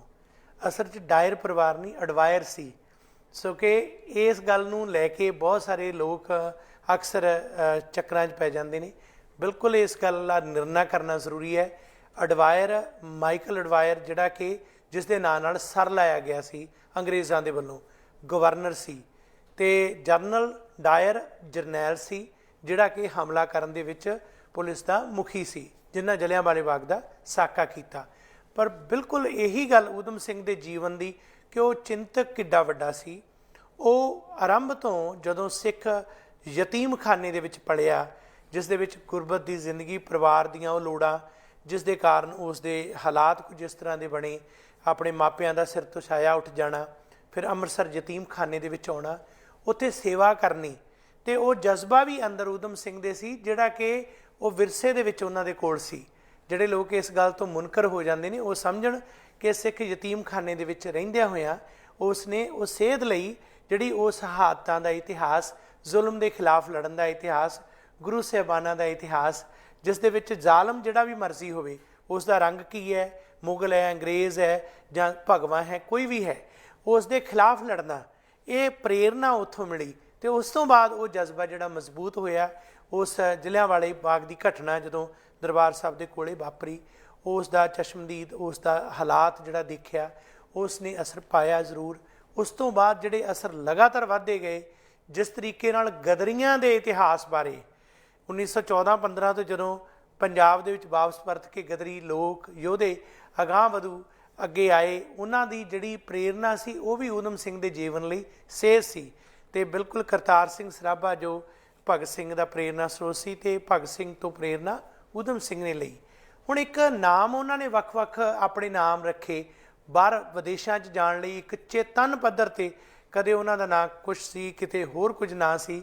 ਇੱਕ ਨਾਮ ਸੀ ਮੁਹੰਮਦ ਸਿੰਘ ਆਜ਼ਾਦ। ਉਸ ਨਾਂ ਦਾ ਬੜਾ ਚਰਚਾ ਹੋਇਆ, ਈਵਨ ਉਹਨਾਂ ਦੀ ਤਸਵੀਰ ਦੇ ਥੱਲੇ ਵੀ ਲਿਖਿਆ ਮਿਲਦਾ ਹੈ। ਉਸ ਨਾਂ ਦੇ ਬਾਰੇ ਗੁਰਪ੍ਰੀਤ ਸਿੰਘ ਜੀ ਬੜੀ ਚਰਚਾ ਕਿ ਉਹਨੇ ਸ਼ਹਾਦਤ ਤੋਂ ਪਹਿਲਾਂ ਵੀ ਉਹਨਾਂ ਦੇ ਦਸਤਾਵੇਜ਼ ਜ਼ਰੂਰ ਮਿਲਦੇ ਨੇ, ਕਈ ਥਾਈਂ ਮਿਲਦਾ ਹੈ। ਉਸ ਨਾਂ ਦੇ ਵਿੱਚ ਉਹਨਾਂ ਨੇ ਕਿਹਾ ਕਿ ਮੈਂ ਇੱਕ ਇਹੋ ਜਿਹੀ ਸਾਂਝ ਅਤੇ ਪ੍ਰਤੀਕ ਦਾ ਰੂਪ ਪੇਸ਼ ਕਰਦਾ ਕਿ ਇਹ ਇੱਕ ਸਾਂਝ ਦੀ ਇਹ ਮਿਸਾਲ ਹੈ। ਪਰ ਮੈਂ ਦੇਖਿਆ ਕਿ ਜਦੋਂ ਦਾ ਫਾਸ਼ੀਵਾਦੀ ਸਟੇਟ ਨੇ ਕਈ ਤਰ੍ਹਾਂ ਦੇ ਆਪਣੇ ਜਾਂ ਇੰਡੀਅਨ ਜਿਹੜਾ ਹਿੰਦੂਤਵਾ ਦੇ ਏਜੰਡੇ ਦੇ ਵਿੱਚ ਸੋਚ ਚੱਲੀ ਹੈ, ਸਾਰਾ ਕੁਝ ਵਿਗਾੜਿਆ ਗਿਆ। ਊਧਮ ਸਿੰਘ ਦਾ ਆਪਣਾ ਰੱਖਿਆ ਹੋਇਆ ਨਾਮ ਵੀ ਜਿਹੜਾ ਸੀ ਉਹ ਵੀ ਵਿਗਾੜ ਦਿੱਤਾ ਗਿਆ। ਉਸ ਦੇ ਬਾਰੇ ਜ਼ਰੂਰ ਦੱਸੋ। ਦੇਖੋ, ਊਧਮ ਸਿੰਘ ਨੇ ਬੜਾ ਸਪਸ਼ਟ ਸ਼ਬਦਾਂ ਵਿੱਚ ਆਪਣੇ ਦੋਸਤ ਨੂੰ ਪੱਤਰ ਲਿਖ ਕੇ ਇਸ ਕਿਹਾ, ਜ਼ੋਰ ਦਿੱਤਾ ਕਿ ਮੁਹੰਮਦ ਸਿੰਘ ਆਜ਼ਾਦ ਮੇਰੀ ਪਛਾਣ ਹੈ ਔਰ ਇਸ ਨੂੰ ਇਸੇ ਤਰ੍ਹਾਂ ਰੱਖਿਆ ਜਾਵੇ। ਜਦੋਂ ਉਸ ਨੂੰ ਫੜਿਆ ਵੀ ਗਿਆ, ਮੁਕੱਦਮਾ ਚੱਲਿਆ, ਤਾਂ ਵੀ ਉਸਨੇ ਆਪਣੀ ਆਇਡੈਂਟੀਫਿਕੇਸ਼ਨ ਮੁਹੰਮਦ ਸਿੰਘ ਆਜ਼ਾਦ ਵਜੋਂ ਦਿੱਤੀ। ਉਹਦੇ ਵਿੱਚ ਤਾਂ ਬੇਸਿਕਲੀ ਇਹ ਸੀ ਕਿ ਭਾਵਨਾ ਸੀ ਕਿ ਸਿੱਖਾਂ ਮੁਸਲਮਾਨਾਂ ਦੇ ਵਿਚਾਲੇ ਇੱਕ ਤਾਲਮੇਲ ਜਾਂ ਏਕਤਾ ਦੀ ਗੱਲ ਜੀ। ਔਰ ਗੱਲ ਇੱਦਾਂ ਹੋਈ ਕਿ ਰਾਮ ਅੱਗੇ ਜਿਹੜਾ ਜੋੜਿਆ ਗਿਆ ਉਹ ਤਾਂ ਸਾਰਾ ਕੁਝ ਸ਼ਰਾਰਤ ਸੀ, ਗੇੜੇ ਮਿੱਥੇ ਰੂਪ 'ਚ ਕੀਤਾ ਗਿਆ, ਇਸ ਤਰ੍ਹਾਂ ਪ੍ਰਤੀਤ ਹੋ ਰਿਹਾ। ਖਾਮ ਖਾਮ ਵੀ ਜੋਸ਼ ਵਿਖਾ ਕੇ ਜੀ ਰਾਮ ਵੀ ਲਾ ਦਿਓ ਨਾਲ। ਹੁਣ ਜੇ ਰਾਮ ਵਿਖਾਉਣ ਨਾਲ ਕੀ ਉਹ ਜ਼ਿਆਦਾ ਸੈਕੂਲਰ ਬਣ ਜਾਊਗਾ? ਕੀ ਇਕੱਲਾ ਮੁਹੰਮਦ ਸਿੰਘ ਆਜ਼ਾਦ ਦੇ ਨਾਲ ਉਹਦੇ ਸੈਕੂਲਰ ਕ੍ਰੈਡੈਂਸ਼ੀਅਲ ਜਿਹੜੇ ਨੇ ਉਹ ਧੁੰਦਲੇ ਪੈ ਜਾਂਦੇ, ਕਮਜ਼ੋਰ ਪੈ ਜਾਂਦੇ? ਇਹ ਗੱਲ ਜਿਹੜੀ ਹੈ ਬੜੀ ਅਜੀਬ ਜੀ ਹੈ, ਬਹੁਤ ਅਟਪਟੀ ਗੱਲ ਹੈ।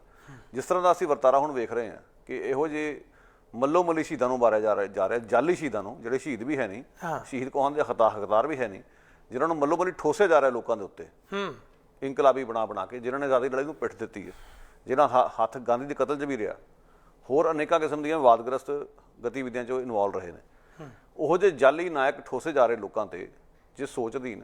ਸੋ ਸਾਨੂੰ ਇਹ ਮੰਨਣਾ ਪੈਣਾ ਕਿ ਕਿਧਰੇ ਨਾ ਕਿਧਰੇ ਸ਼ਾਇਦ ਉਸ ਕਿਸਮ ਦੇ ਡਿਜ਼ਾਈਨ ਨੇ ਇਸ ਦੇ ਪਿੱਛੇ ਕੰਮ ਕੀਤਾ ਕਿ ਮੱਲੋ ਮੱਲੀ ਰਾਮ ਵੀ ਨਾਲ ਜੋੜ ਦਿਓ। ਜਿਵੇਂ ਕਈਆਂ ਨੂੰ ਆਦਤ ਹੈ, ਹੁਣ ਦਰਬਾਰ ਸਾਹਿਬ ਉੱਥੇ ਜਿਹੜੇ ਸਾਡੇ ਸਿਆਸੀ ਨੇਤਾ ਜਾਂਦੇ ਨੇ ਅੰਮ੍ਰਿਤਸਰ, ਮਿਸਾਲ ਦੇ ਤੌਰ 'ਤੇ, ਕਈਆਂ ਨੂੰ ਸ਼ਾਇਦ ਗੱਲ ਬੁਰੀ ਲੱਗੇ ਪਰ ਮੈਂ ਇਸ ਗੱਲ ਧਾਰ ਨਹੀਂ ਹਾਂ ਕਿ ਖਾਮ-ਖਾਂ ਦਾ ਸੈਕੂਲਰਿਜ਼ਮ ਜਿਹੜਾ ਉਹਦਾ ਕੋਈ ਮਤਲਬ ਹੈ ਨਹੀਂਗਾ। ਹੁਣ ਜਿਹੜੇ ਸਾਡੇ ਇੱਥੋਂ ਡਿਗਨਿਟਰੀਜ਼ ਬਾਹਰੋਂ ਜਾਂਦੇ ਆ ਅੰਮ੍ਰਿਤਸਰ, ਦਰਬਾਰ ਸਾਹਿਬ, ਗੋਲਡਨ ਟੈਂਪਲ ਅੰਮ੍ਰਿਤਸਰ ਦੀ ਹੋਣ ਦੇ ਨਾਲ ਬੱਝਿਆ ਹੋਇਆ ਇਤਿਹਾਸ ਉਸ ਦਾ। ਬਿਲਕੁਲ ਜੀ। ਕੀ ਉੱਥੇ ਜਾ ਕੇ ਤੁਹਾਨੂੰ ਸੈਕੂਲਰ ਸਾਬਤ ਕਰਨ ਲਈ ਦੁਰਗਿਆਨਾ ਮੰਦਿਰ ਜਾਣਾ ਜ਼ਰੂਰੀ ਆ? ਇੱਕ ਇਹ ਵੀ ਰਿਵਾਇਤ ਚੱਲੀ ਹੋਈ ਹੈ ਔਰ ਬੰਦ ਵੀ ਨਹੀਂ ਹੋ ਰਹੀ, ਉਹ ਅਗਾਂਹ ਦੀ ਅਗਾਂਹ ਹੋਰ ਮਤਲਬ ਉਹਨੂੰ ਜਾਰੀ ਰੱਖਿਆ ਜਾ ਰਿਹਾ। ਹਾਂ ਠੀਕ ਹੈ, ਜੇ ਤੁਸੀਂ ਹਿੰਦੁਸਤਾਨ ਜਾਂਦੇ ਹੋ, ਜੇ ਤੁਸੀਂ ਇਹ ਤੈਅ ਕਰ ਲਿਆ ਦਰਬਾਰ ਸਾਹਿਬ ਜਾਣਾ ਜ਼ਰੂਰੀ ਹੈ ਕਿਉਂਕਿ ਬਾਹਰ ਸਿੱਖ ਭਾਈਚਾਰੇ ਦੀ ਡਾਇਸਪੋਰਾ ਵਸਦਾ, ਸਤਿਕਾਰ ਵਜੋਂ ਉੱਥੇ ਚਲੇ ਗਏ। ਜੇ ਤੁਸੀਂ ਹਿੰਦੂ ਭਾਈਚਾਰੇ ਦੇ ਕਿਸੇ ਮੁਕੱਦਸ ਥਾਂ 'ਤੇ ਜਾਣਾ, ਹੋਰ ਬੜੀਆਂ ਮੁਕੱਦਸ ਥਾਵਾਂ ਨੇ ਹਿੰਦੁਸਤਾਨ 'ਚ, ਹਿੰਦੁਸਤਾਨ ਤੇ ਭਰਿਆ ਪਿਆ ਹਿੰਦੂ ਤੀਰਥਾਂ ਨਾਲ। ਬਨਾਰਸ ਚੱਲ ਜਾਓ, ਟਿਕਟ ਕਟਾ ਕੇ ਬਨਾਰਸ ਚੱਲ ਜਾਓ, ਕੌਣ ਤੁਹਾਨੂੰ ਰੋਕਦਾ? ਤੁਸੀਂ ਬਹੁਤੀ ਗੱਲ ਇਲਾਹਾਬਾਦ ਚੱਲ ਜਾਓ, ਤੁਸੀਂ ਜਾਣਾ ਤੇ ਉੱਥੇ ਆਪਣਾ ਬਦਰੀਨਾਥ ਚੱਲ ਜਾਓ। ਮਤਲਬ ਇਹ ਕੀ ਮਤਲਬ ਹੋਇਆ ਕਿ ਦਰਬਾਰ ਸਾਹਿਬ ਜਾਣਾ ਤੇ ਨਾਲ ਦੀ ਨਾਲ ਦੁਰਗਿਆਨਾ ਮੰਦਿਰ ਵੀ ਜਾਣਾ, ਸੋਨੇ ਦਾ ਮੰਦਿਰ ਤੇ ਨਾਲ ਚਾਂਦੀ ਦਾ ਮੰਦਿਰ? ਕੋਈ ਸੈਂਸ ਨਹੀਂ ਬਣਦੀ ਗੱਲ ਦੀ। ਐਵੇਂ ਮੌਕਾ ਮੇਲ ਜਾਂ ਜੋੜ ਲੈਣਾ। ਉਸੇ ਰੁਚੀਆਂ ਵਿੱਚੋਂ ਕਿਧਰੇ ਨਾ ਕਿਧਰੇ ਮੁਹੰਮਦ ਸਿੰਘ ਆਜ਼ਾਦ ਨੂੰ ਮੱਲੋ ਮੱਲੀ ਰਾਮ ਮੁਹੰਮਦ ਸਿੰਘ ਆਜ਼ਾਦ ਬਣਾਉਣ ਦੀ ਕੋਸ਼ਿਸ਼ ਕੀਤੀ ਗਈ ਹੈ, ਜਿਹਦਾ ਕੋਈ ਸਿਰ ਮੱਥਾ ਹੀ ਹੈ ਨਹੀਂ ਗੱਲ ਦਾ। ਜਦੋਂ ਉਹ ਸ਼ਹੀਦ ਆਪ ਕਹਿ ਰਿਹਾ ਕਿ ਮੇਰੀ ਇਹ ਪਛਾਣ ਹੈ, ਤਾਂ ਖਿਲਵਾੜ ਫਿਰ ਕਿਹੜੀ ਗੱਲ ਦਾ?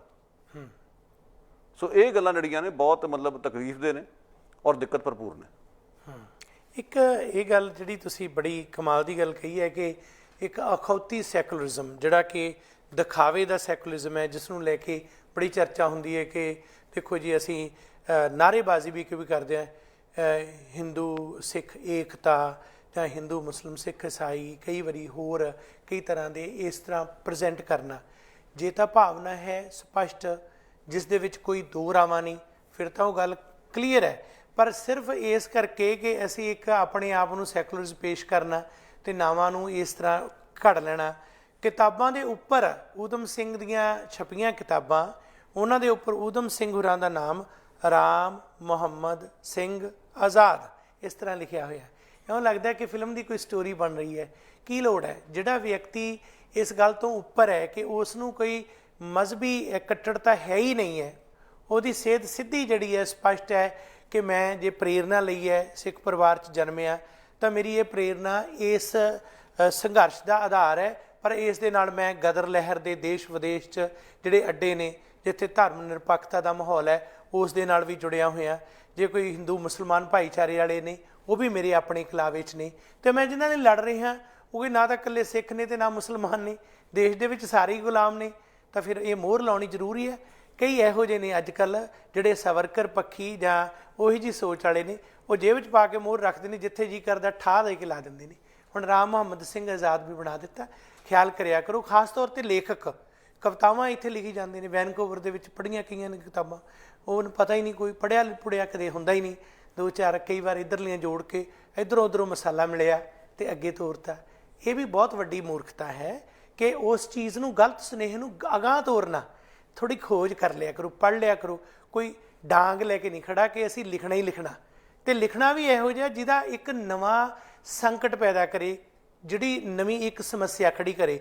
ਪਰ ਸਾਡੇ ਲੇਖਕਾਂ ਦੇ ਵਿੱਚ ਇਹ ਰੁਝਾਨ ਹੈ। ਸੋ ਅੱਜ ਇਹ ਸੁਨੇਹਾ ਉਹਨਾਂ ਕਵੀਆਂ ਲੇਖਕਾਂ ਵਾਸਤੇ ਵੀ ਹੈ ਜਿਹੜੇ ਸਟੇਜਾਂ 'ਤੇ ਜਾ ਕੇ ਹੁਣ 31 ਜੁਲਾਈ ਨੂੰ ਫਿਰ ਬੋਲਣਗੇ ਅਤੇ ਨਾਂ ਪਹਿਲਾਂ ਹੀ ਲਿਖਣਗੇ, ਲਓ ਜੀ ਅਸੀਂ ਬੋਲ ਰਹੇ ਹਾਂ ਰਾਮ ਮੁਹੰਮਦ ਸਿੰਘ ਆਜ਼ਾਦ ਦੀ। ਤੇ ਉਹਨਾਂ ਦਾ ਨਾਂ ਮੁਹੰਮਦ ਸਿੰਘ ਆਜ਼ਾਦ ਸੀ।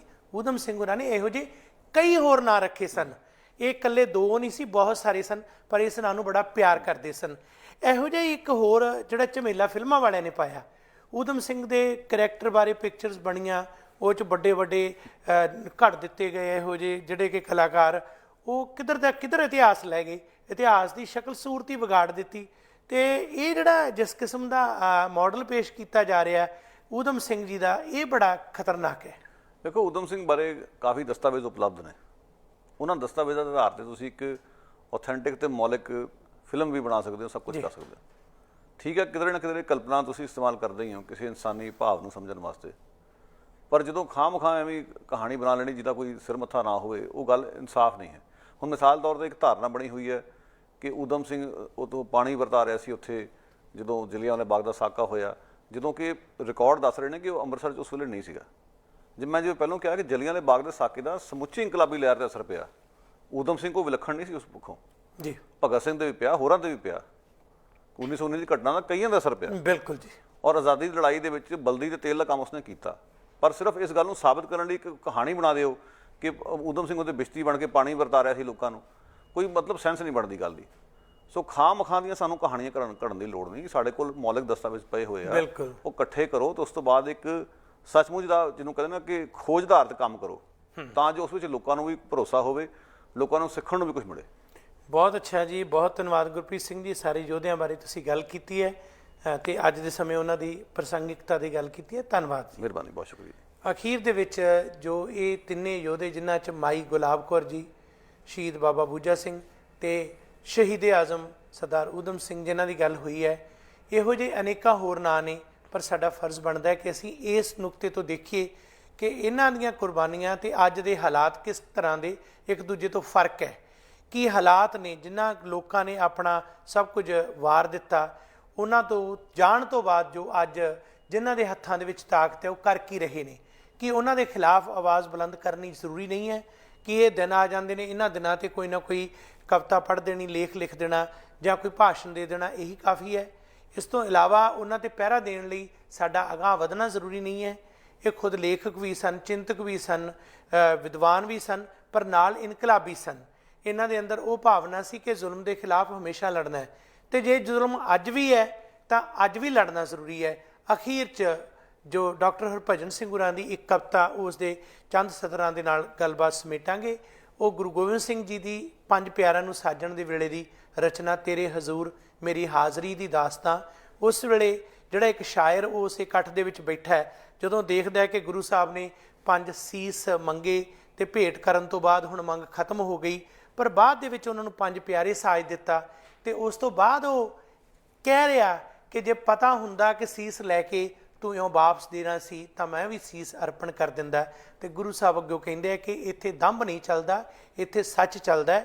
ਤੇ ਨਾਲ ਜਿਹੜੀ ਗੱਲ ਇੱਕ ਉਹ ਮਿਸਾਲ ਹੈ ਕਵੀ ਦੀ ਜਿਹੜਾ ਕਿ ਗੁਰੂ ਸਾਹਿਬ ਵੱਲੋਂ ਪੇਸ਼ ਕਰਦਾ, ਉਹ ਇਹ ਹੈ ਕਿ ਸੀਸ ਅਰਪਣ ਕਰਨ ਦਾ ਵੇਲਾ ਸਦਾ ਹੈ, ਸੀਸ ਅਰਪਣ ਕਰਨ ਦਾ ਵੇਲਾ ਸਦਾ ਹੈ, ਪਹਿਲਾਂ ਧੜ ਤੇ ਸੀਸ ਪੈਦਾ ਕਰ। ਸੋ ਆਓ ਧੜਾਂ ਤੇ ਸੀਸ ਪੈਦਾ ਕਰੀਏ, ਇਕੱਲੇ ਜਸ਼ਨ ਨਾ ਮਨਾਈਏ ਆਜ਼ਾਦੀ ਦੇ, ਬਰਬਾਦੀ ਦੇ ਜਾਂ ਹੋਰ ਇਹੋ ਜਿਹੇ ਜਸ਼ਨਾਂ ਦੀ ਥਾਂ ਤੇ ਸਿਰਾਂ ਤੇ ਧੜਾਂ ਤੇ ਸਿਰ ਪੈਦਾ ਕਰੀਏ, ਤਾਂ ਹੀ ਅਸੀਂ ਊਧਮ ਸਿੰਘ ਦੇ, ਮਾਈ ਗੁਲਾਬ ਕੌਰ ਦੇ, ਬਾਬਾ ਬੂਜਾ ਸਿੰਘ ਦੇ ਵਾਰਸ ਹੋ ਸਕਦੇ ਹਾਂ। ਆਪ ਸਮੂਹ ਦਰਸ਼ਕਾਂ ਦਾ ਹਾਰਦਿਕ ਸ਼ੁਕਰੀਆ।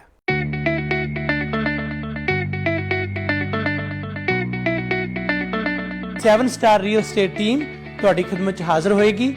ਕਿਸੇ ਵੀ ਸਮੇਂ ਸਰੀ, ਐਬਸਫੋਰਡ, ਚਿਲਾਵੈਕ, ਮਿਸ਼ਨ, ਲੈਂਗਲੀ, ਡੈਲਟਾ ਜਾਂ ਲੋਅਰ ਮੇਨਲੈਂਡ ਸਮੇਤ ਕਿਧਰੇ ਵੀ ਕੁਝ ਖਰੀਦਣਾ ਜਾਂ ਵੇਚਣਾ ਹੋਵੇ ਤਾਂ ਹਮੇਸ਼ਾ ਯਾਦ ਰੱਖੋ Gurvinder Singh, planet group realty. Phone number 6048251550 604 825 1550।